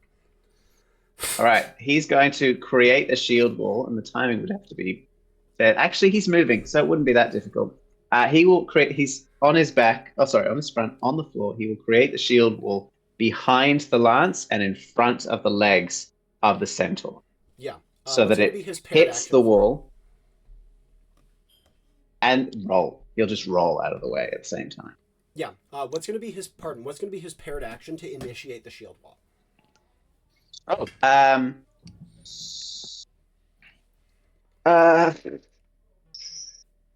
you give me some inspiration here? Shield wall typically wants a shout, a stomp, or a similar resolute, unyielding action. And obviously, being dragged along the floor is kind of yielding, but so think about how you can apply it to your current situation. Can I just slam a hand on the ground? Yeah, that's exactly the sort of thing you can do. And then you said you wanted to roll out of the way. Yeah, and I'll use the force of that to push me at the same time that it hopefully either jumps over it or trips over, and in both cases releases me. Plus to might, is that true? That is doubly true. I have 2 pluses to might. Ooh. I have stat checked every single thing Sir Francis has on this mission. Yeah, it's pretty rare I do something that comprehensive. However, because of that, as you do so, you can hear the cry of the creature's 2 heads as its legs buckle against the shields that you have produced. And as it's going down and you're going to the side, you snap the head of the lance off. It is embedded in the armor. And it's barely pressing into the small of your back, but it's not going deep by any means. It's nowhere near to touching bone. And as you roll out of the way, the full force of the centaur's body comes collapsing down onto the ground directly next to you as it buckles in on itself. Of course, a horse being injured in such a way would be devastating, right? And even though this is not a horse per se, it definitely has a lot of the same parts, and it's clearly hurt. Before we go further, however, let's jump back over to Lucien, because there's been a bunch going on. Lucien has been inscribing magical symbols. Sir Francis has gone pelting by on his horse. What would Lucien like to do from here? You said you wanted to get through about 3 symbols before you had other actions, and this is about the point we've got to. Wonderful. I think after seeing Sir Francis get tatted off like that, hearing the yellow belly, I think yellow, sulfur, brimstone, fire. I'm going to take one of my little smoke bombs out. And normally it's just harmless, colorful smoke. But I'm hoping to kind of draw in all this sulfur and brimstone and fire around me. And just even just tear a little bit of my thumb skin off and just wipe a little blood onto it. And just throw it onto the ground and make this smoke bomb of sulfur smell around. So as part of my equipment, I have smoke bombs, which lets me see through it, but no one else. Mm-hmm. So I'm hoping just to be able to obscure Nephra's vision long enough here for me to just bump into her and snag her little codex, basically. But I want the smoke to not be suspicious. I want it to be something that could have come from this portal. Absolutely. In that case, you have the +2 intelligence and a +2 spirit, I believe. Yeah. Because of that, she has taught you a symbol. and you do have ink. Do you want to inscribe the smoke bomb before you drop it? Ooh, absolutely. I'd like to inscribe the smoke bomb. And as you know, again, the ink takes to it immediately. But something that I should note is you immediately note that as you inscribe it, you can kind of, with a firework, you can kind of smell the smell of firework even before you set it off. In the same way, you can smell that the smoke bomb's scent takes on the quality of her magic. Which, if you're going for not suspicious, that's one of the best ways you can make it not suspicious to a mage. How do you want to deploy this? Are you going to try to like roll it somewhere? Are you going to like put it off in your hand and keep it concealed? Like, how do you want to detonate this thing? I think as I'm drawing this circle, because she would have got a little bit turned around by all of this, I'd like to kind of feign a little bit of bumblingness to myself and bump into her, have it roll under my foot and just crush it underneath my boot. Nice. So it just kind of comes up around us. And as you do so, you would hear her voice kind of hiss for a moment, and she says, "What was that?" My lady, I think it's an effect of your summoning. It's going wonderfully. And I'm going to start fumbling around for the codex on her. Quick check on skill and reflex. Ooh, nada and nada. Zip, Yeah. zero, zilch. And as you do so, your hand kind of groping about for a moment is kind of met by her hand as she like takes you by the wrist and kind of like leads you around in front of her so she can kind of see you through the gloom, though you can tell only barely. And she would say, "You're right. You're quite right. Have you finished the inscriptions I gave you?" Just about, but I'm having trouble seeing through all this haze. Is there? Can you guide me? Can you help me? And she says, "Yes, yes, I can." And you would see that the symbols that you've already created are illuminated, like with a vivid fire on the ground. And she is able to see this even through the haze, and hurriedly brings you over to the next one in line. She says, "Here, to your knees." She says, Yes, ma'am.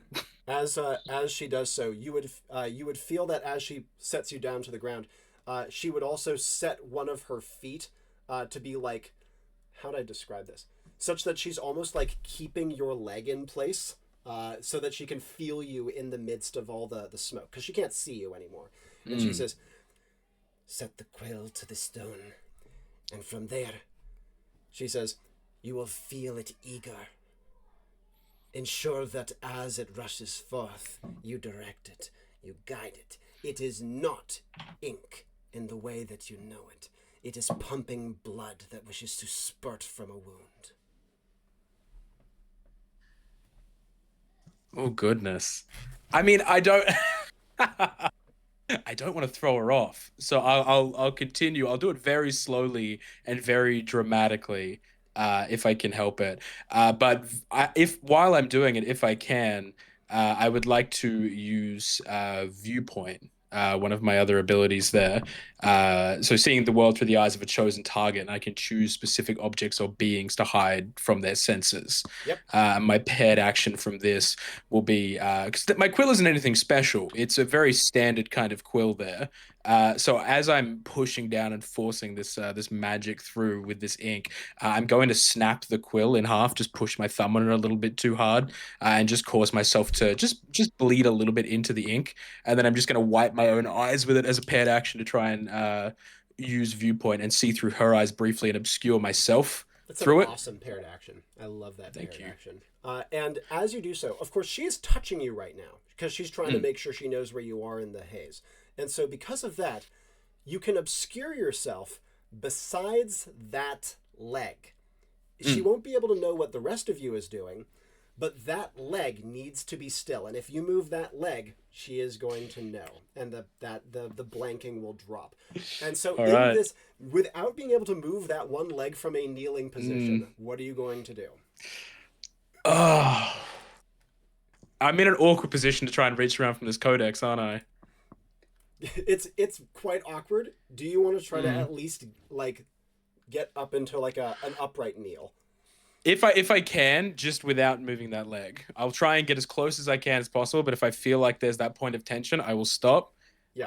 And if I feel like I'm going to disrupt it for a second, I think I'm gonna tackle her as if I've just avoided like Sir Francis's blade like coming overhead because she can't see through the smoke. She doesn't know. So I'm gonna pretend that I've just saved her life basically Now, from this errant knight. if you are waiting for that, you do have something else, which is your sensory stat, and you can hear the fighting going on. You can hear the sound of the double-bodied centaurs charging Sir Francis, and you would also hear after a moment the sound of him scraping against the ground, and it's coming in your direction too. And so while you're kind of up, you're in this incredibly awkward bend. You cannot quite reach it. Okay. You want to try to execute your tackle plan. We'll go, my lady, get down, and I'm going to roll out of the way as I imagine Sir Francis is about to body both of us. I think there's enough genuine concern that I'm actually going to get hit that I think it sells it a little bit better, because Lucien doesn't quite like to get hit, so I am trying to self-preservate myself here. Yeah, and as you kind of roll to the ground, you're since you've been focused on this codex, in the tackle you can know where it is. It will be hard to keep it to hand and make it look convincing. Do you want to like knock it awry or something like that? I will knock it as far away as is feasible, without like so I don't have it in my hand when the action resolves itself. Yep. As you bring her to the ground, mostly robe, right? But there's a person under there somewhere. You would hear her after a moment of like the wind is knocked out of her, but after a moment she would say, "What is that fool think he's trying to accomplish here? He is hopeless against the Purgatorials." Oh, he sounded like a bunch of saucepans falling out of a cupboard. Are you all right? And she says, of course, I'm in control. But all right, up she we says, get. What is this? And you would see that as you're lifting her up, there's a pool of water on the ground from the bucket lines. And a bunch of it has gotten onto one of her sleeves, and she is trying to like shake it out in the gloom of the smoke bomb. Are you trying to help her to her feet? I will. I'll help her to her feet enough and go, have you got all your accoutrements on you? Are you missing anything? And you can see that she runs a hand along her midsection, and she says, "No. Where's the grimoire?" Am I able to spot? I can see through the smoke. I spot where the grimoire is. Yeah, you know exactly where it is. You're the one who knocked it off of her belt. And she says, "Confound this gloom." And she immediately drops to her knees and starts trying to look for it blindly. I will, if I can, beat her to the punch. Easily done. And do a nice little classic swapperoo where I slide my notebook there instead. And I will do a veneer on my book so it looks like her codex. Perfect. And I will quickly carve that symbol she taught me on the front of my own as the paired action and slide it across to her. That is so freaking cool. That's awesome. And as you do so, her hands reach it and she says, "Well done, Acolyte. You have great value to you. Stand and follow my voice. I need to know where you are." Of course. And there's a little part of Lucien that's like, I'm pretty good at this cult stuff. As you do so, you would feel the grimoire thrumming with heat from its position at your side. It's so warm that it's almost uncomfortable, like a hot water bottle in an old-timey bed on a cold night. All right, let's crack this bad boy open, and I'm skimming through the index. I've gone full author on this. I care not for all the other binding and rituals. I'm looking for top dog Tumalek here. I need a visual description. I need the nastiest of the nasty, something that'll like borderline make me go insane if I can. And as you look through, scanning it as quickly as you can, with the gloom around you, Lucien is knocked to the ground. The codex is not knocked from his hand, but it was a surprise hit, so the breath is knocked out of him.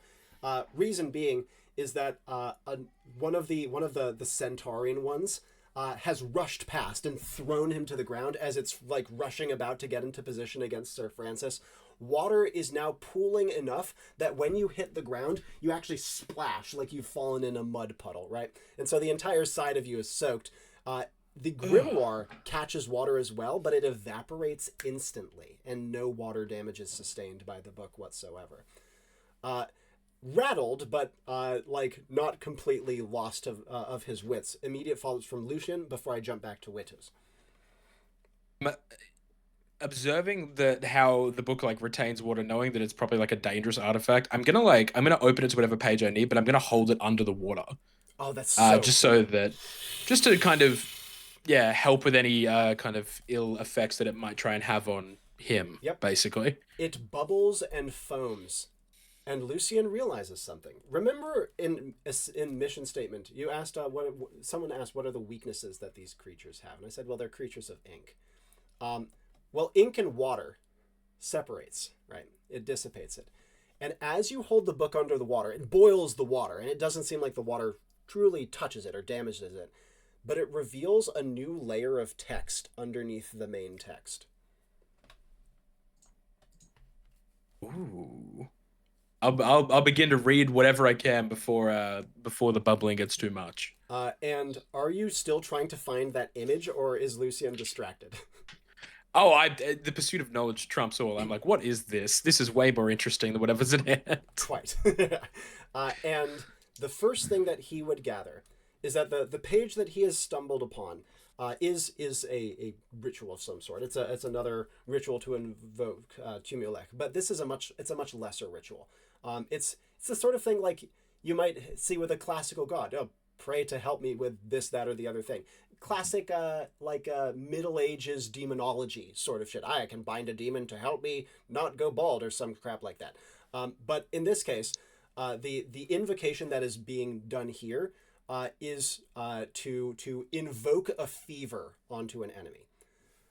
However, the hidden layer of text that is revealed beneath it is written in a completely different hand, and more notably, is written in a language that, even though it's foreign to Lucien, it kind of is still legible, almost as though your mind is translating it to Metro, and it's mocking. You fool. You mortal interloper. You think that you can control these powers so beyond you. These powers reserved for the dead as a test to allow them to greater things beyond. And you wish to invoke it now. Are you so eager to die? Are you so eager to move beyond? Are you so eager to prove yourself and your worth to receive the blessed paradise that you wish to invoke the powers of purgatory now? Then enjoy them. Enjoy them for all they are worth. Enjoy the fever. Enjoy the curse. And enjoy all that follows after it. And may you die long. Ooh. Not great, Lucien kind of surmises to himself. And as he is reading this, however, we're going to jump back over to Wituz. Wituz himself is, of course, having a bit of a nap in a chair. Yes. Sharp contrast to the rest of the room. He has obviously coaxed his hoopoe over to begin pecking at that door. What would you like to do from here? So remember, I had a speech which I think inspired quite a lot of thread earlier about a disaster being imminent, right? Would that be a fitting bird action for Winds of Change? Ooh. Kind of a delayed one, but let's hear. What are you going for? Yeah. Well, I was stepping my foot on the ground, right, trying to imitate the sound of like worms and bugs like in the woods to attract the hoopoe. Yeah. Now I'm going to suddenly stop. The moment the pipe hits the floor, I want it to break, all of the smoke to come flooding out, and turn that into winds of change, wailing winds, going through the portal, picking up embers, wailing like lost and tortured souls, and going towards the balcony, slamming open the door. At the same time, Wituz would be pondering his orb, and the future that I'm seeing in the orb is that the balcony will collapse very dramatically. But I'm setting up this whole thing so that the two guards hopefully get out, because Wituz would under no circumstance want them to get hurt in the process. As you are doing so, first of all, the pipe hits the floor, shatters, the smoke from it billows out, and the winds of change that initiates causes, again, the wording of winds of change is it causes unseasonable changes in local environment, something like that? Yes. Very unseasonable for a windstorm to happen in a throne room. And as wind whips away and billows out, couple things of note. Well, actually, I'll say how it affects the other two when we cut back to them. But not only would it reveal the brawl midway through, not only would it cause many of the courtiers to kind of like recoil and like clearly think something terrible is happening, not only would it blow aside the curtains that you guys came through as it goes like whooshing out onto the great patio that you poured it into at the first, but also, like you said, it takes up embers and that are being pulled from the portal and are scarring on the ground right now. It takes up the puddles of water and rushes them about.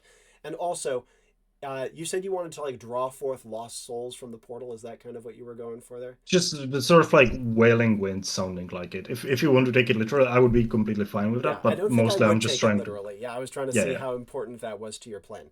And not at all. and as you Just look into as long as it sounds scary, that's okay. And on your orb, could you share with the audience what exactly predicting the future looks like? What's the result Of course. of that? So that is an item on the Graveyard Court, the Orboculum, which is a crystal ball which you can peer into to pitch an event which is soon to happen. If it's accepted by the conduit, the event in this question being the collapsing balcony, I will sustain intense magical damage. Yeah. So. And that was to explain what happens next. Reason being is that Wituz, as he sits pleasantly in his chair, pondering his orb, would catch fire.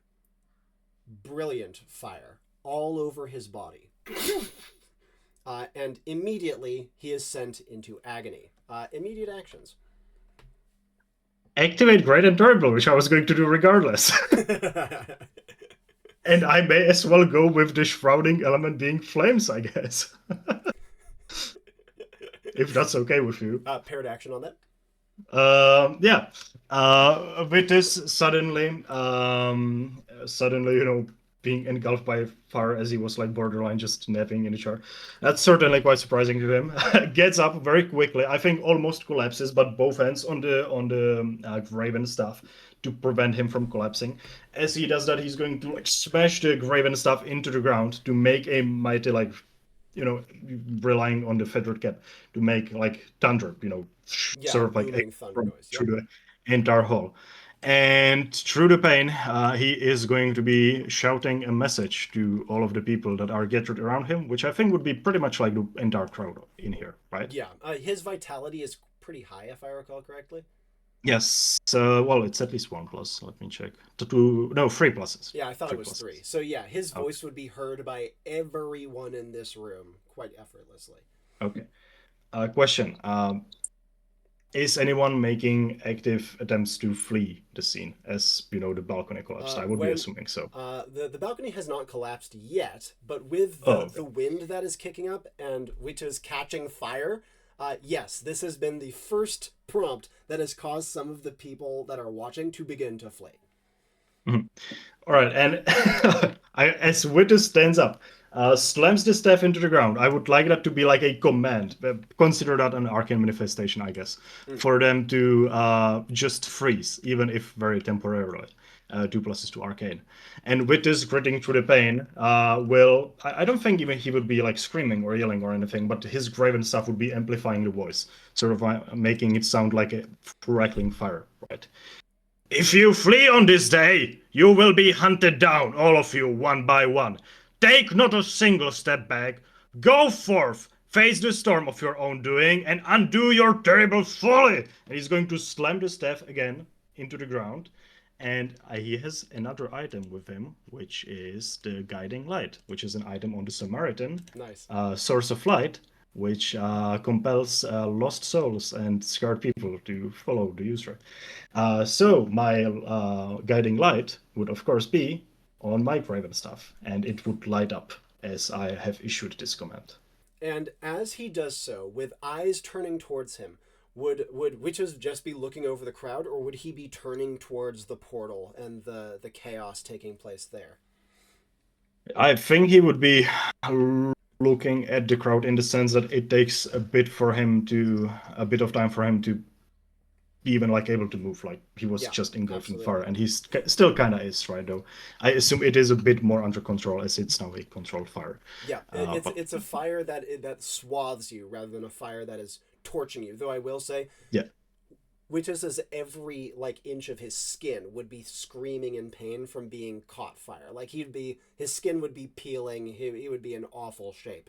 But at the very least, it would be under control a bit for the moment, because as we know, great and terrible does still hurt and will still inflict wounds upon you based on what the element you've swaddled yourself with is. and I think as Wituz is taking time to recollect himself, he would be sort of like looking at the car, but mostly just building up the strength to actually go towards the portal while actually like actively burning away. I would like to activate Mimis Brenner. Nice. And I think we know what the self-inflicted injury is here. Yes. And what are you trying to learn with Mimis Burner? Would you like to briefly explain the ability? Because we're throwing Yes. out a lot of names here. It is an ability which lets me have a revelation after enduring a horrible sacrifice of my own doing. Well, the revelation that I would like to get is there some secret to closing the portal that we would not know? Yep. Water. Water. So water can fix this. Just enough water. That is all Mimis Brunner gives you, is water. Okay. I guess that's good for Wituz, because Wituz did not see much of water having an impact in character. I mean, a lot of that was happening, but he was also napping in a chair, so there's that. Both of my teammates know this already, though, right? They do not know it affects the portal. All right. Well, I can see Lucien maybe inferring it, but it'd be a big jump. Yeah. In that case, as I have seen Lucien making attempts at like getting close to the sorceress and like trying to do some, involvement in the ritual, right? I'd say no. You did not Okay. see that. But since you're kind of looking back in the direction of the portal now, your monster 4 pluses to spirit would pick out Lucien close by the sorceress, and there's no hostility being aimed towards him. Okay, my monster 4 pluses to spirit. Would that let me? Would I be able to know because of that Lucien would be trying to close the portal like by infiltrating? I'm waterboarding the book. I'm waterboarding a book over here. Yeah, I'd say I'm not going to say you would know that, but I'd say it wouldn't be a hard guess to infer he's doing something like that. I mean, I got a 3 pluses to intelligence as well. Yeah, that's a fair point. Yeah, you do have a 3 in. So I'd say, okay. Well, you can see that he is holding something underwater. The water is boiling, and he has obviously gotten quite close in here and isn't being targeted by any of the hostiles. And unless he is, completely flipped to the other side, which your spirit is not inferring by any stretch of the imagination, then he probably has a plan.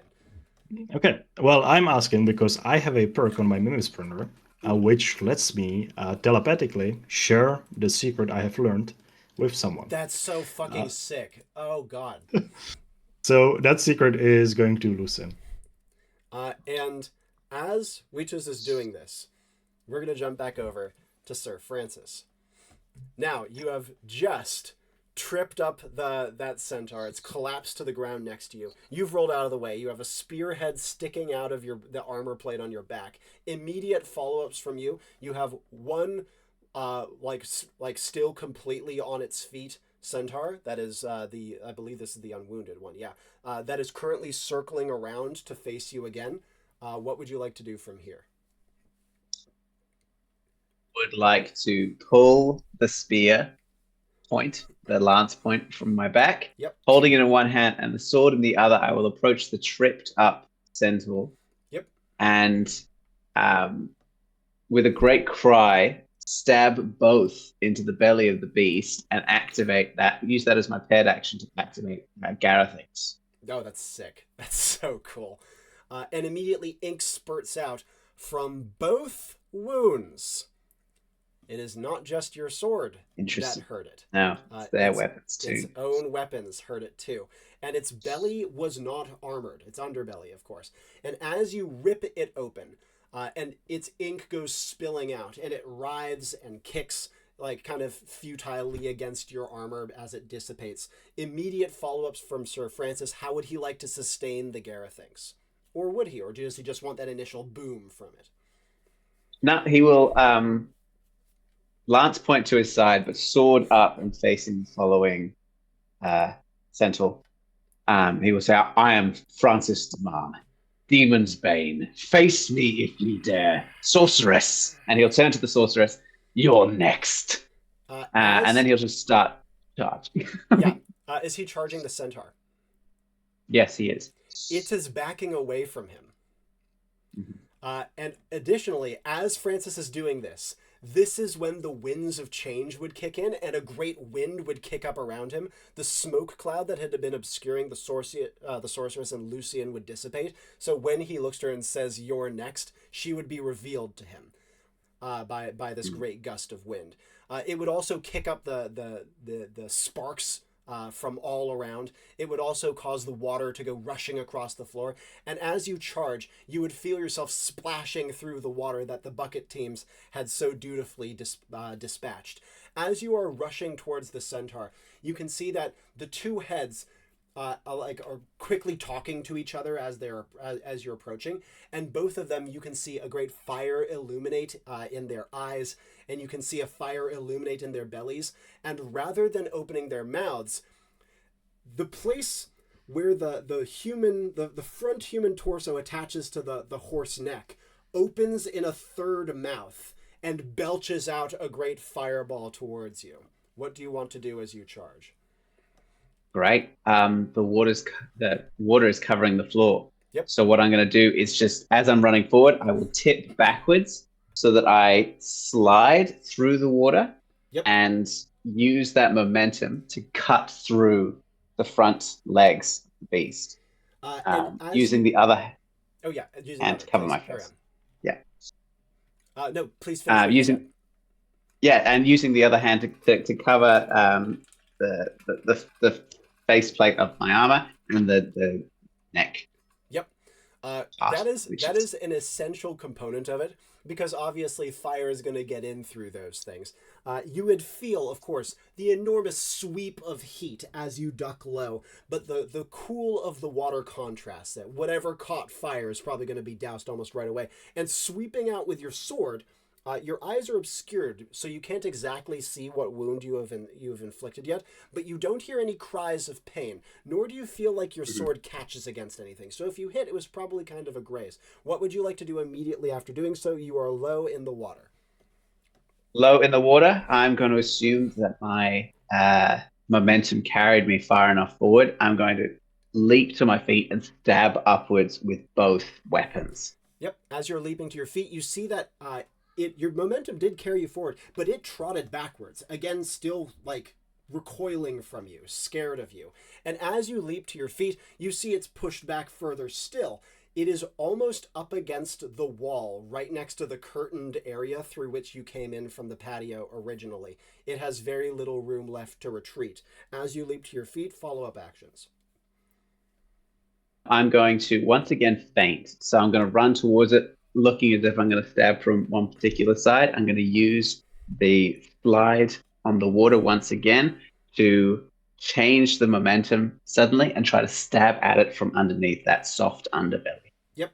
And so as you juke out forward, it jabs with its left side lance, and as you juke back, it jabs with its right side lance. The right side kind of catches you, but again, it's mostly a glance. And as you get in low, it rears up to try to stomp you with its human forefeet. Mm-hmm. Cool. Then the best chance I think I have is to, instead of ducking to either side, is to duck underneath it.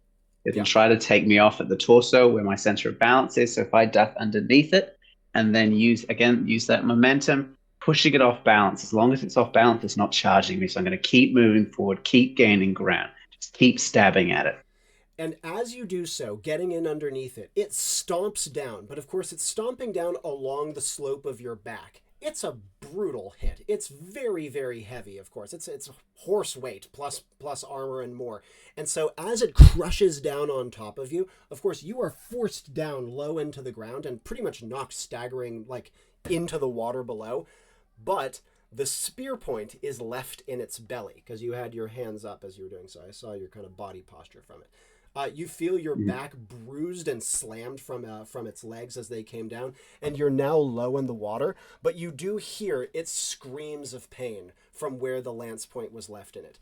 The other thing is Sir Francis would, at this point, low in the water, having been slammed to the ground, with not quite the wind knocked out of him, but kind of close to it, would start to feel the deep ache of exhaustion that is just radiating through his body at this point. He has been fighting like a maniac, and he is starting to really get gassed. You are in low yellow on stamina. Actions that you would like to take from here low in the water. The cries of pain from the centaur, are they death cries? You've heard death cries from these before. They are not death cries.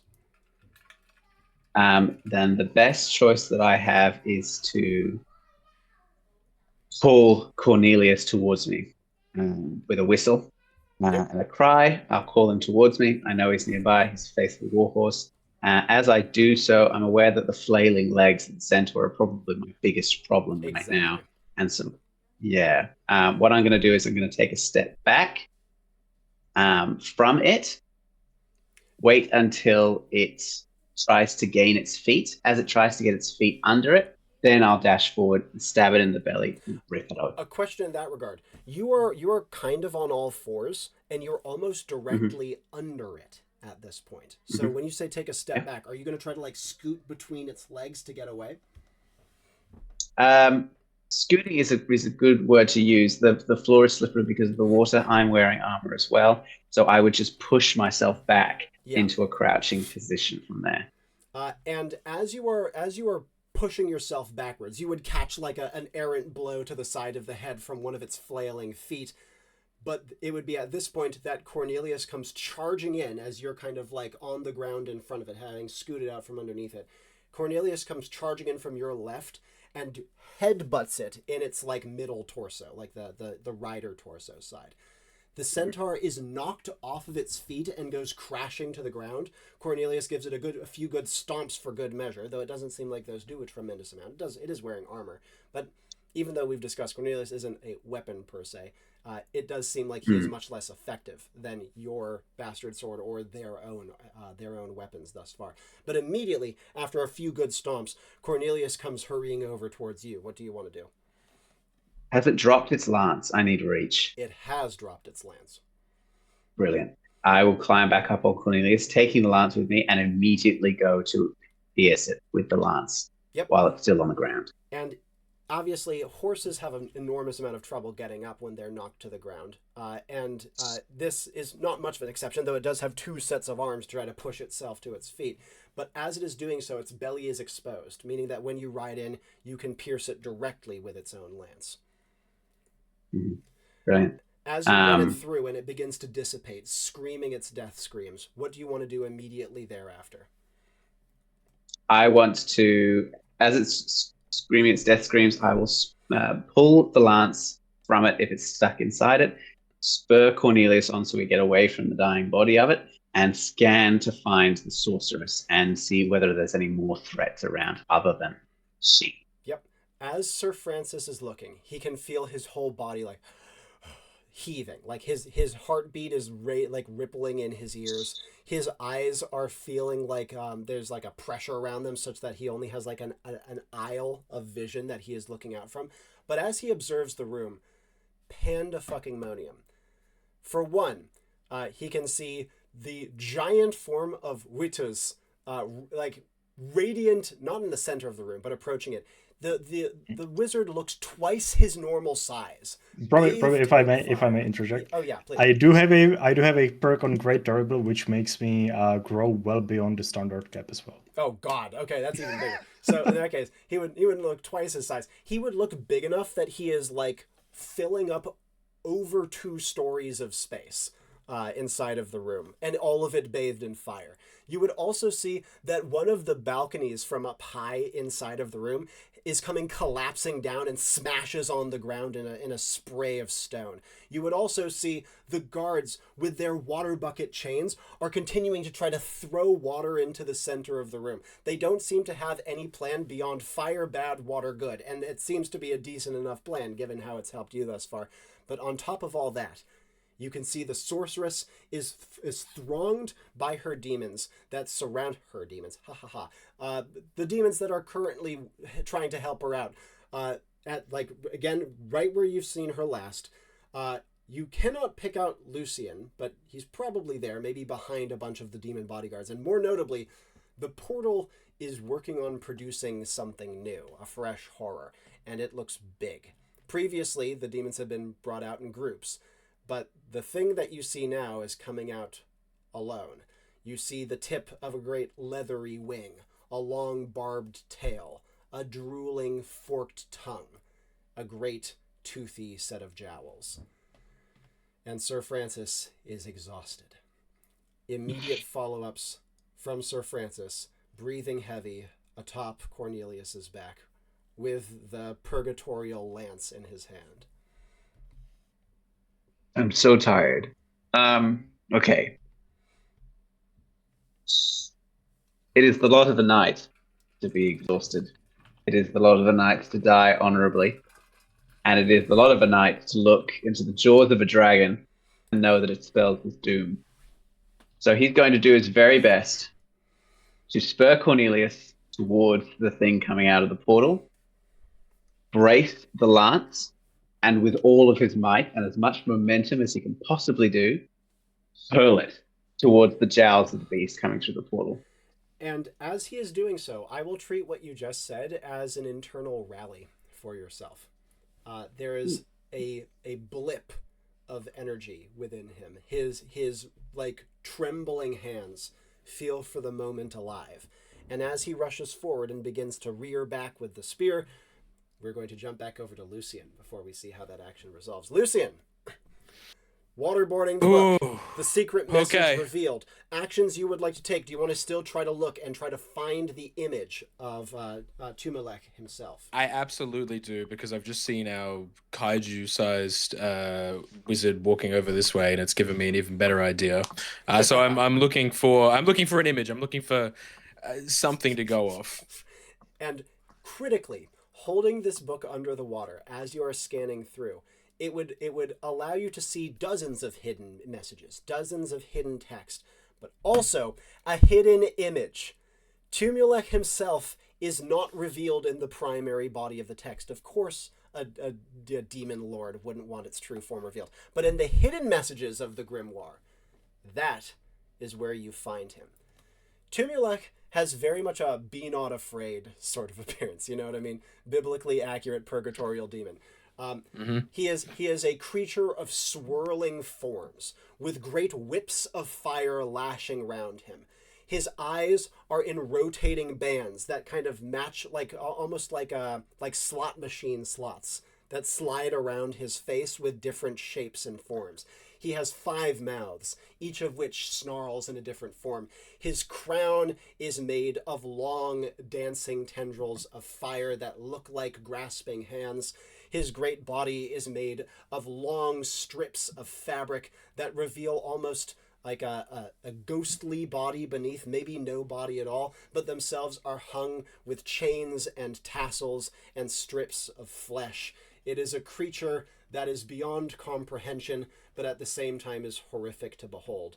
And as Lucien looks at him, he would feel this kind of shiver kind of deep within his bones, just looking at this shape of this thing that should not have ever been seen.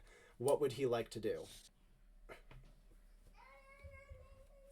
I think there's a pause for Lucien where he's staring at it for way too long. It's almost a little bit too, like a little light and like fever in his eyes as he gets drawn in. But then image is moving too.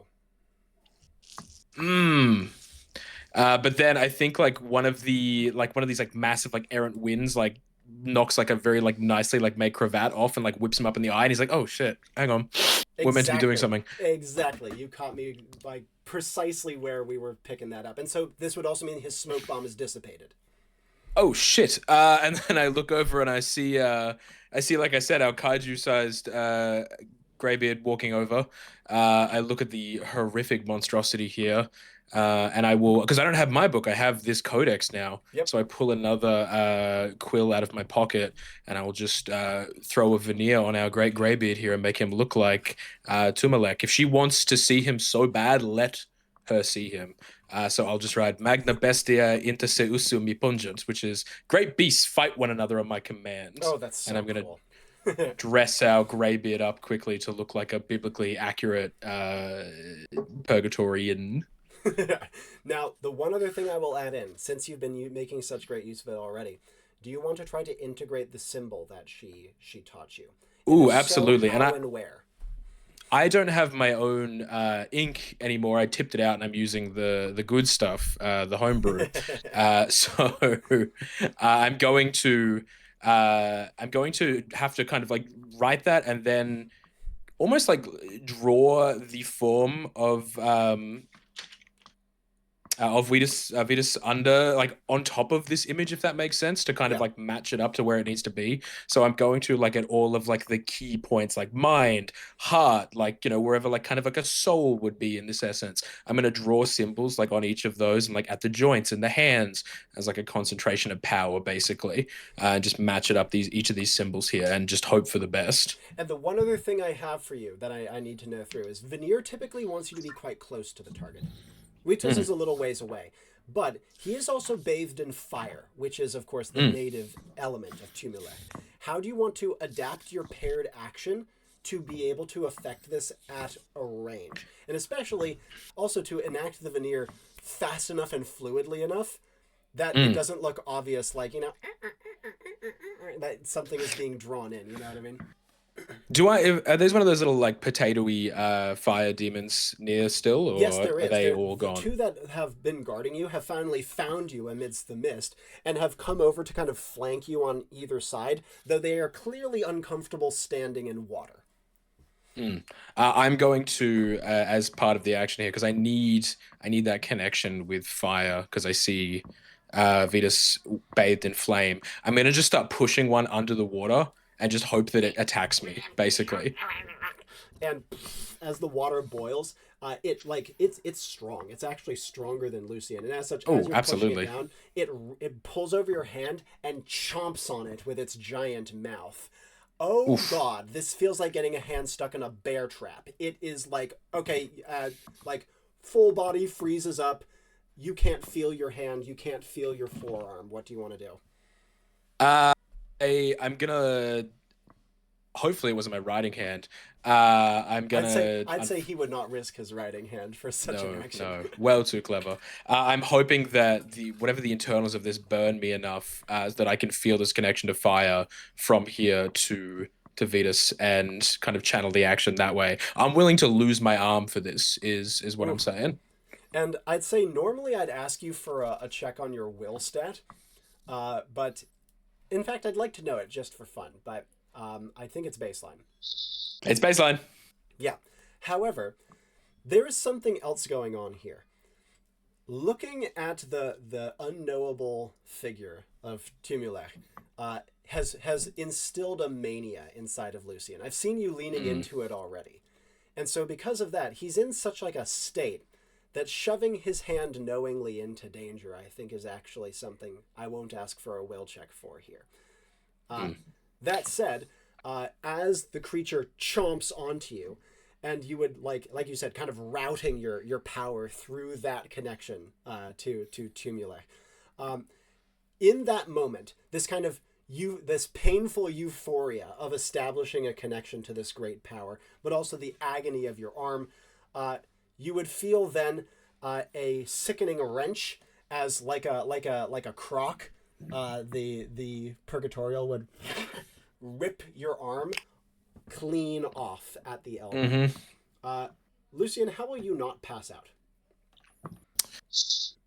I'm hoping that this thing is so hot that it's cauterizing the end of it. I think that I'm gonna let out this wrenching scream, and I'm going to, because I've used a lot of essence at this point. I've been Yes, you throwing have. around veneers and everything like that. I'm hoping there's just enough left to just bolster me up enough to see my work go off. And as long as I know that Vitus, the veneer hits, then I'm happy. And if I have to pass out after that, I will. But I'm hoping that I have just enough internal essence left to stay up and see my creation come to fruition. You And I once think like again. there's a little bit of mania in there that's Oh has yeah, to see this for through. sure. Well, also you were completely correct in the essence department. This cast is bringing you to red essence, and because of that, not only are the essence symptoms of like exaggerated emotions at play, which adds to the mania, but also vivid hallucinations.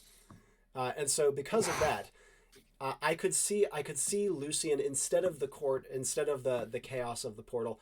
I could see it being a much more familiar, maybe placid sort of scene that's playing out about him. Maybe a dark night in autumn with wind blowing and leaves swirling. Mm. But in the midst of this kind of familiar scene, the great form of Tumulek rising up, be not afraid, in front of him, he would forget his arm for a moment, and he would distantly hear Nephra's voice screaming to him, "Acolyte! Acolyte! We've done it!" I'm gonna whip around my bloody stump, just like painting her face with blood, and I go, "We have! Isn't it wonderful?" And as you do so, you see that her balaclava has completely come off her face. Her face is horrifically burned except for that one eye. It looks like she is like an old timey bird victim that has lived with it for probably a very long time. Her face is completely distorted, but you can see the glee upon what remains of her mouth. As she smiles, you see tears forming in the one eye that has tear ducts remaining. As she says, "He's here, and he's mine." What a terrible burden to bear. And as Lucien says this, her face would shift between her actual face and maybe faces of other people he's known. A grandmother, a random cashier at a local store, an old lover, an annoying girl from school. It would bloviate wildly between these different forms as the background around her shifts as well, and a raven lands upon her shoulder. But before we go further, jumping back over to witches.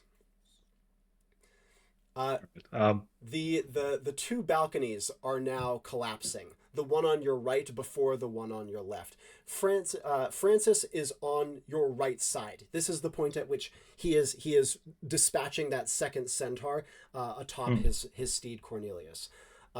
You would as you are looking out, however, you would also be able to see Lucien's spell work at play. You can tell he is casting something, and you can see the deliberation when he shoves his hand and antagonizes the purgatorial next to him, which bites deep into his flesh. Actions that Wituz would like to take before Lucien's magic suffuses him. I would be heading towards the portal. At this point, I am my only plan is to fight the portal myself. Yep. So And as through you the pain, stride I think like across Vitus took quite a lot of time to recollect himself from the pain. I think right now he would be walking rather briskly, like just gritting his teeth. Of course, the pain would be will stop? overbearing, but 3 pluses actually. Yeah, you're good. Okay. Yeah. And yeah, so is there something large crawling out of the portal, or Yes, it is the great, scaly, winged thing, draconic in appearance for certain, but with a similar kind of strange distortions you've seen of creatures that have emerged from it. It is currently trying to crawl its way out, peeking into view. all right? 4 pluses to spirit. How high does this rank on the scale of demons? Ooh, that's an interesting question. The best answer I will give is it is head and shoulders above anything you guys have seen yet, but would be a mewling mouse at the feet of Tumulek. Okay. I think what Wittus would do, And I think he would be followed by the crowd, right? At least to some extent. I think they would be keeping a The very water safe line, distance. yes. The guards, and also more notably, at this point, the courtiers, having been called to action, are, even though they're not risking their necks, they are passing water forward. I think Wituz would just stand in front of the dragon in such a way where the dragon cannot really like take any more steps forward unless it wants to get into a direct confrontation. He would be holding onto the staff, sort of like leaning onto it, but again, like at the same time, ready to just swing it around, like bat it into its snout or something, and looking straight into it, like into its eyes, and just sort of like throw his eyebrows, focus through the pain, and rather quietly, but I think in sort of like a very echoing voice, he would say, "Fall back into your den. This domain is not yours and shall never be yours." And as he is doing so, Wituz would experience, for the second time of the mission, the sensation of a veneer cast upon him. Again, without the spirit stat, he would never pick up on this. It's not the sort of thing it's like, oh, I have a veneer cast on me. But he would feel it. And he would also immediately see the emotional tone of the purgatorials change. He sees them looking towards him with sudden worshipfulness, with sudden fear, with sudden confusion. And to rank it, the lowest tier ones, the kind of gremlinly ones, those ones immediately like fall forward, full kowtow. They're not messing with it. The centaur ones kind of drop to a halt and seem scared and ready and willing. The dragon doesn't buy it, at least not fully. It continues to crawl its way out, hissing and slithering and spitting. It's a wretched creature, none of the majesty you would normally associate with a dragon. But also, Wituz can see Nephra's face, alight with reverence and delight and glee. And you hear what she calls out to Lucien, "We've done it. He's here, and he is mine." Okay. I would like to very deeply inhale the same way I would inhale the smoke of the pipe, right? And I would like to inhale the fires which are engulfing me. Oh, God. It is not very safe, yes, I'm aware. But for the moment, of course, this would be not ending rated terribly yet, because I would want to sort of like enlarge myself even more through inhaling of the fire. But, setting up for end of great and durable. Deeply inhale, draw the fire into himself, sort of like have his eyes erupt with fire, his staff erupt with fire, and just slam the dragon once, twice, like full like combat mode, just forcing it back one strike after another, leaving like trails of fire behind. As you go to strike, however, Sir Francis, galloping forth with spear in hand, with the lance that you've claimed from the centaur, how close do you want to get to the dragon before throwing, and where do you want to throw?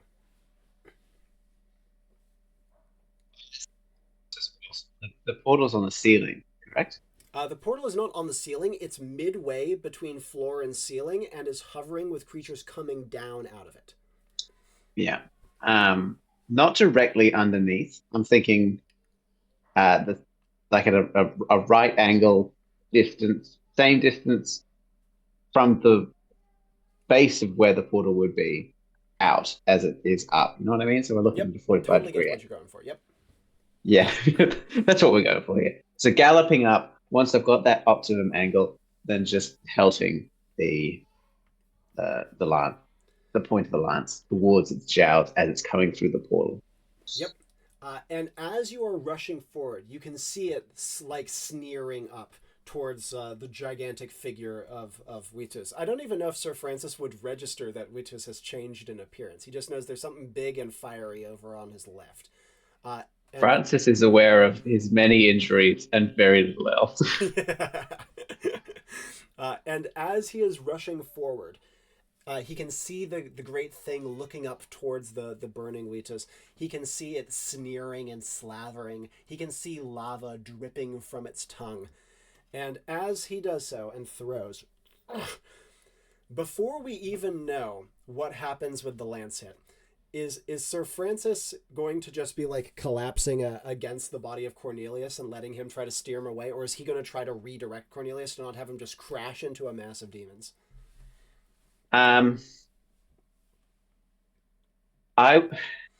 bear with me here, because I would imagine that a warhorse is trained to react to body language more than to the use of the reins. Absolutely. Because my hands would be busy with other things.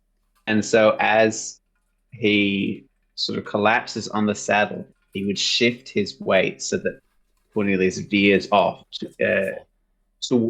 towards the sorceress. Yep, that's really beautiful. And as he throws and slumps, and he feels Cornelius steering, he would also hear a great frothing and spitting. Reason being, Wituz jumping back to you. As you bear down on the dragon as it snakes out, dripping and spewing and frothing, you would suddenly see, as though it had appeared from nowhere, a lance appear and transfix its jowls, kind of rushing through and pinning bottom jowl to top one at an angle from below. It immediately lets out a and tries to wrench its jaws open as an automatic response and immediately makes the wound worse. It is pissing ink. Immediate follow-ups from Wituz. What would he like to do? Okay, you said it's trying to open its jaws. Is there even like a little bit of an opening? There's a little bit of an opening, yeah. Take the staff, swing it around, and like a spear, slam it into its jaws and push it into the portal. And as it does so, Wituz would immediately feel something. It's not wrong, right? Your strike works. It's shoved backwards, still screaming in pain, and is drawn back up into the portal. But he sees that his staff is not only on fire, but the first fifth of the entirety of it, including the head, is melted to nothing on contact with the magma that drips from its mouth. That's a bit of a problem. Question: Winds of Change, is that of cooldown? Yes, it is. Okay.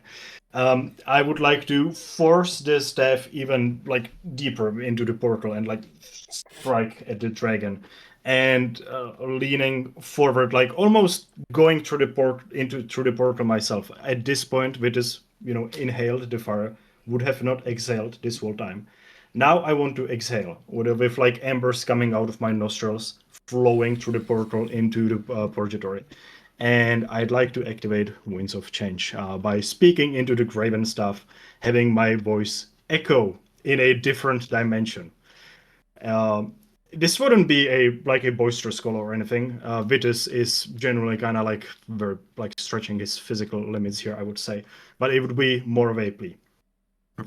Tortured souls, repent, mend the wound between the realms, lest your soul shall be shattered, lost between the two domains. Drag your tormentor and undo your sin. And he's going to force the dragon into the portal, activate Winds of Change, force the embers flowing through the portal, and of course that's sort of like a energy work on the guiding light. Oh God, that's so shit. I'm targeting the source in the purgatory. That's true. And the guiding light being on the end of the staff is now inside of the dragon. Because you shoved it into it and the staff tip melted. And so because of that, you would immediately hear from the other side, not wailing, not gasping, not screaming and crying, but what only can be described as the sound of a building riot. And you would also hear a scream from the room as Nephra cries out, "Lord, what are you doing? Why do you undo our work? We are so close to winning." And as she is screaming this, Lucien, you are beside yourself. The room is spinning. There are strange colors and shapes. It's hard to tell what is reality and what is not. The raven on her shoulder flickers to a weird orange bird and then back again. And also, through this, you can see her sudden shift from elation to confusion to despair as she looks up towards the great Tumulech and screams to him, begging him to stop what he is doing, as the purgatorials she has summoned cow and are cower around her. But amidst this, Lucien would also be vaguely aware of the heavy thudding of hooves and the sloshing of water. Actions he would like to try to take, even though, of course, he is beside himself, so there's going to be limitations. I think he would go up to Nephra and go, "You would question the will of your lord that you summoned here? Ay, ay, ay. But he is mine. He is mine. I invoked him. I earned him. He is under my control." I will flip the book open, the one that I stole from her, and go, "I don't know. Can you read what I'm reading? I think he's making fun of you." And I'm going to hold up the part that's basically mocking her. So not the image that you found, but the text earlier in the book? No, yeah, I'm going to flick back to the, enjoy purgatory forever, basically. Yeah, and even though obviously the book is still hissing as water is evaporating from it, you see that she's able to read it in the few moments before it goes invisible again. You see her eyes flit back and forth. You can see her face twisting, and you can see her eyes crushing up, and you can see an angry tear beating, and you can see that her hands tremble as she looks to the book, the veneered codex in her hand, and then back to her actual grimoire, and then to you. I know. Endings don't always pan out the way you want them to, do they? Come on. Let's go outside. Let's let him sort it out. Ink enters into the air as she starts inscribing a rune on Lucien's forehead. I will I will grab some ink and I will pay her back in kind. I go, "We can do this together if you want." And I'm going to draw the same rune on her forehead. And as you are doing so, she says, "You have not the power to invoke it." But as she is about to do so, a horse slams into her and knocks her to the ground. Cornelius slams her, WrestleMania style, into the water. He doesn't stomp. He has enough restraint in himself not to do that. But he turns to you, tossing his toasted mane, and comes up next to you, offering the saddle. With my one good hand, I'll go, "Oh, cornflake Cornelius."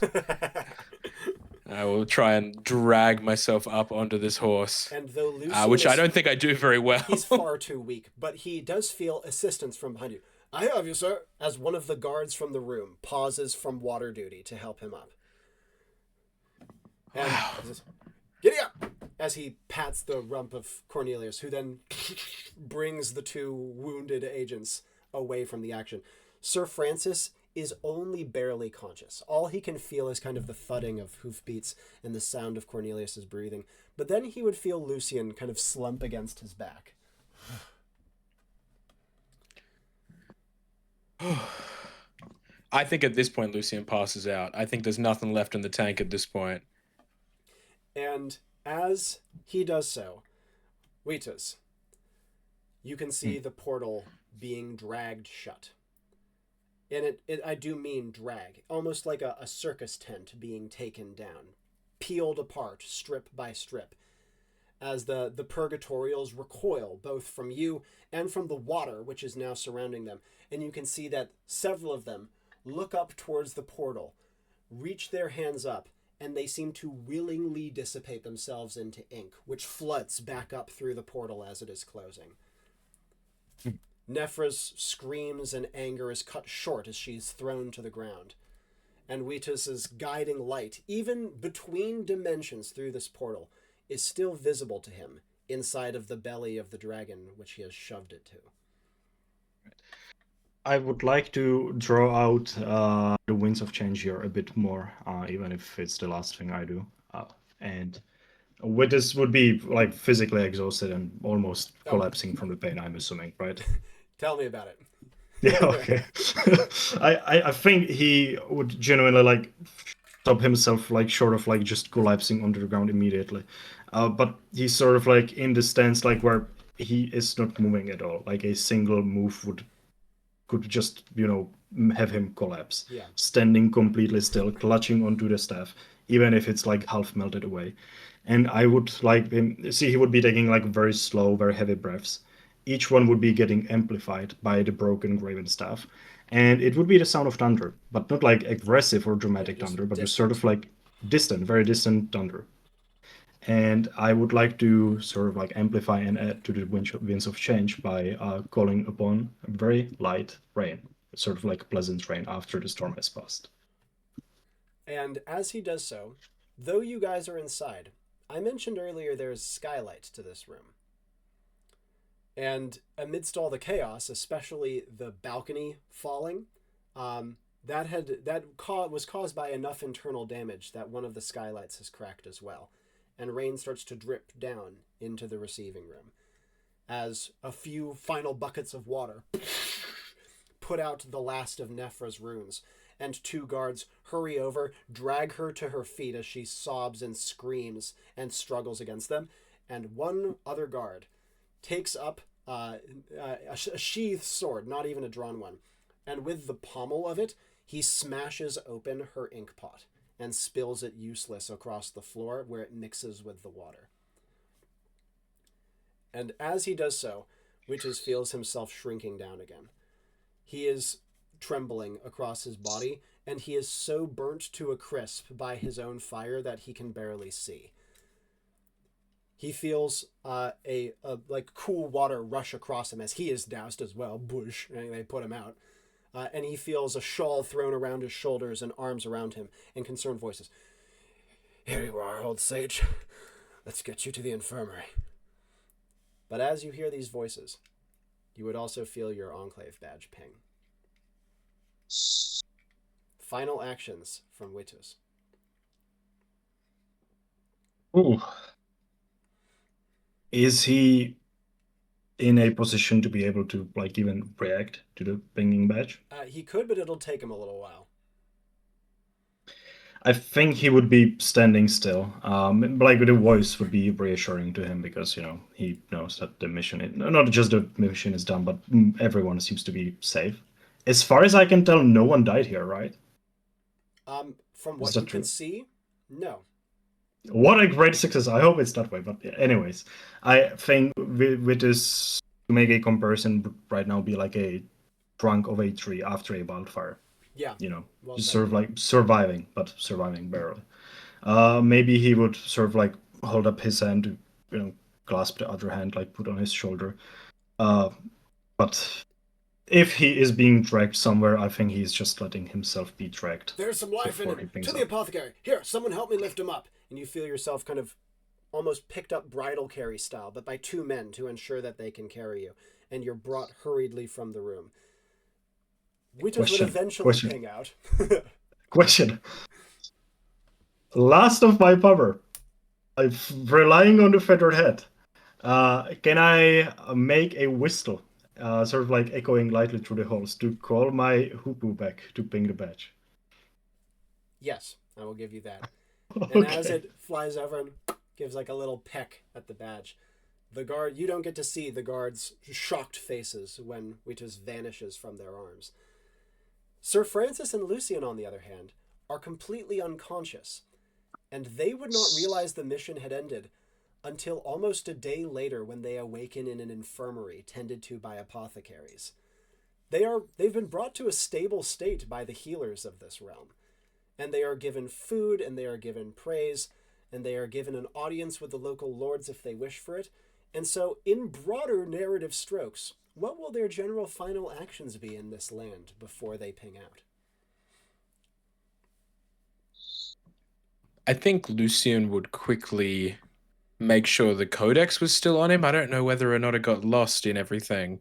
And I don't know how strict we are on taking things out of their respective worlds, but just to play safe, I'm just gonna rip the page with the image of Tumalek out.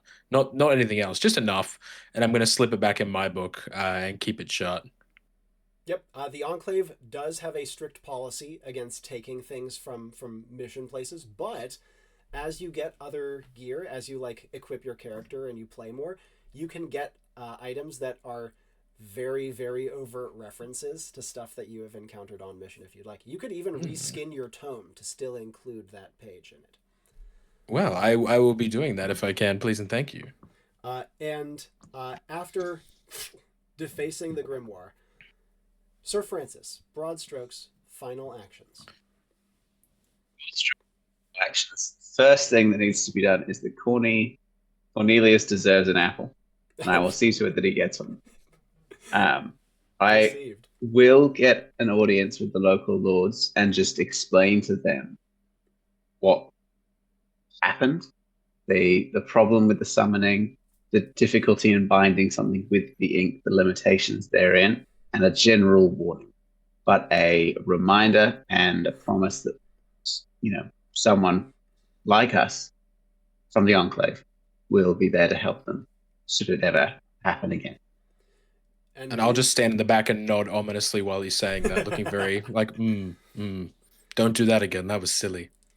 And with this noble sign-off, the two of you would ping out, and we will end the mission. Wow. Big wow. To begin, there was a message in chat that Julian said of, you people are killing it earlier on. Could not agree more. Like the fact Thank you. for you two specifically, this is I think your second ever mission each. Is that true? Like second mission. Yes, yeah. You do not play like second mission players. I will say that right off the damn bat. But before I go into detail, to get the important stuff out of the way, the focus words: circles of hell, a portal, demons, and also different layers of demons that had different rankings and behave differently based on that. Blah, right? There's a little more depth to it than that, but that's the obvious stuff. Herald, obviously, she was acting on behalf of Tumulek. She was the entry point for him and his forces to enter the mortal plane. And lastly, Fool's Gold. The ink did not behave the same as the ink that was actually the one that would bind them. The ink of the blood versus the ink of the contract. So it was a precious substance that was misleadingly precious. And there was one more precious still that could easily be confused for. That is how I used the focus words. And do you guys have questions for me about calls that I made or the plot of the mission?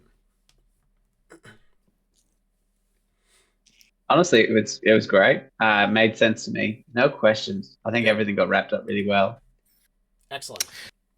Nothing but praise on my end, I think. Again, this is the second time I've ever played, and goodness gracious, I have a blast every single time. It was great. I think the calls all made sense. For me, it was interesting getting to explore a few more of the mechanics, like stamina for Sir Francis, like running out. We didn't really encounter that in the first time I played, so that was really interesting to see. And then same for essence as well. Obviously, having more of a material cost to it and running out of it. I think that was really interesting. So it was nice to see that in use for me. Absolutely. That's the sort of thing that we introduce incrementally with new players. Like when it comes up, we'll go into it, but we don't force it. We're not like, oh, you have to know how this works before you play, because it's usually pretty intuitive. I'm glad that there were that things seemed to make sense. It was obviously a very chaotic mission, and so there's always the risk that's like, oh, where did that go, or how did that happen? But yeah, it felt to me pretty solid as well. Tomáš, questions, or you feel good? No, I just want to say that I really enjoyed the group dynamic of all three of those characters. That was a lot of fun. It felt like the classical fantasy trio. We had the wizard, the knight, and the in quotes rogue, I guess. Yeah, exactly. No, that's true. I actually was thinking the exact same thing myself. They had good synergy. And they didn't even really interact.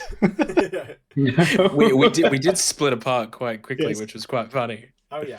But it was great that it worked, even though we didn't really plan together. We didn't come up with a big sort of plan of attack for it. We just all kind of focus on a separate part of it. And it really No, yeah, works. Wituz will do that. Wituz will just hang back, see what's going on, and then be like, all right, well, I guess it's time for me to do something. Yeah. Well, to also give you guys your due. First of all, Ryan, you play great combat.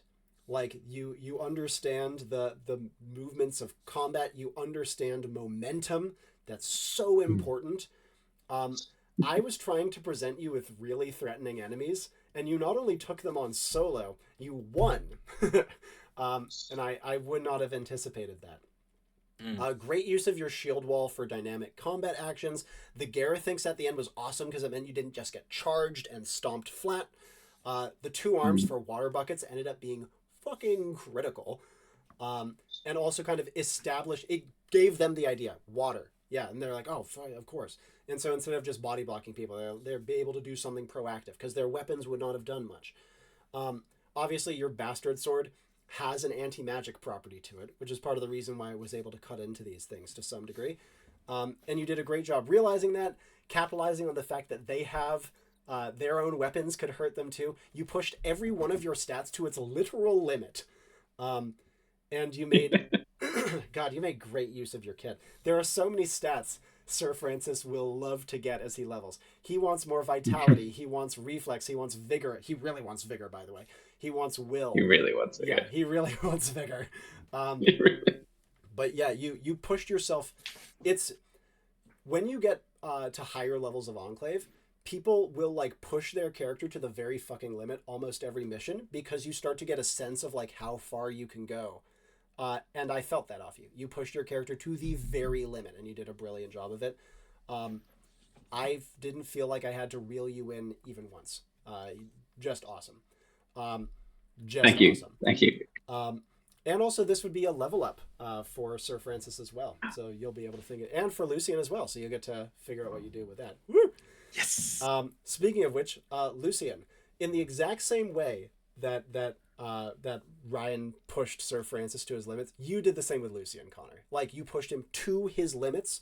I never had to reel you in once. Your paired actions were amazing.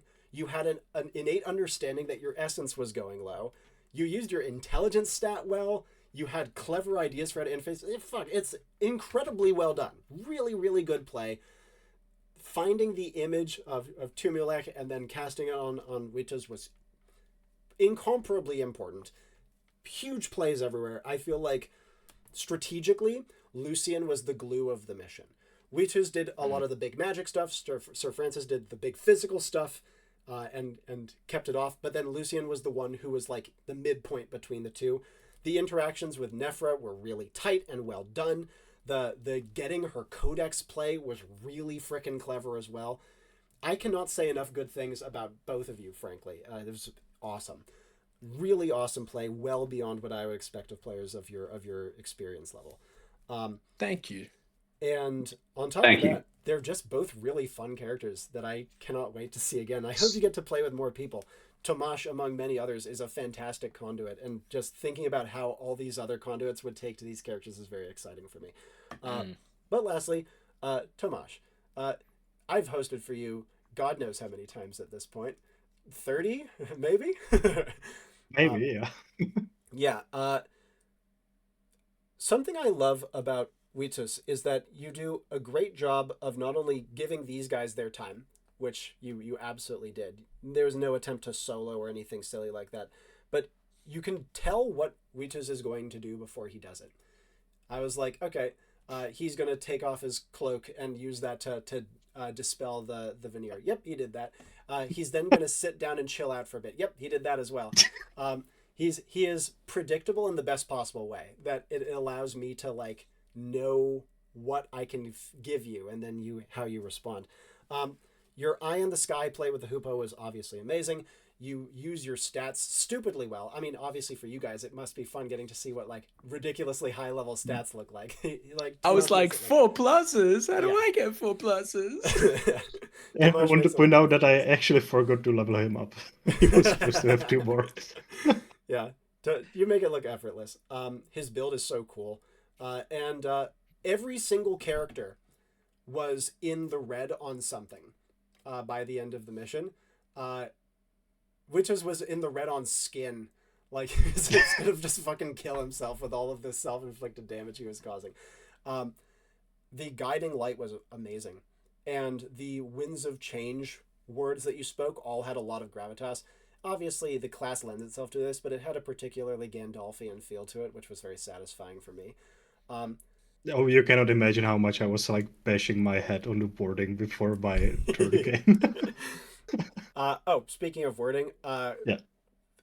Connor, jump back to you. Those like paired actions where you would whip out Latin was that was lovely. I'm not that good at Latin. I did open Google Translate a few times. Doesn't matter. Peek behind the you curtain. You got to it. It was sick. But yeah. So for Tomáš, last thing I would point out is you tied up some of the strategic loose ends the other two couldn't cover. Like, of course, they would have a backup plan in case the obviously sketchy sorceress does something sketch. You figured out how to deal with that. Of course, the people are going to go scarpering and you won't be able to have the water you need. You dealt with that. You tied things up with a bow, and every single character ended the mission not quite on death's door, but damn close to it. And that, to me, that screams good play. Plus, you guys succeeded this mission not only beyond what I expected, but way beyond what I expected. This was a mission where I thought the castle could come down. And you broke 2 balconies, a window, torched a bunch of like draperies and carpet, and not a single person died, including Nephra. That's freaking sick. Holy shit.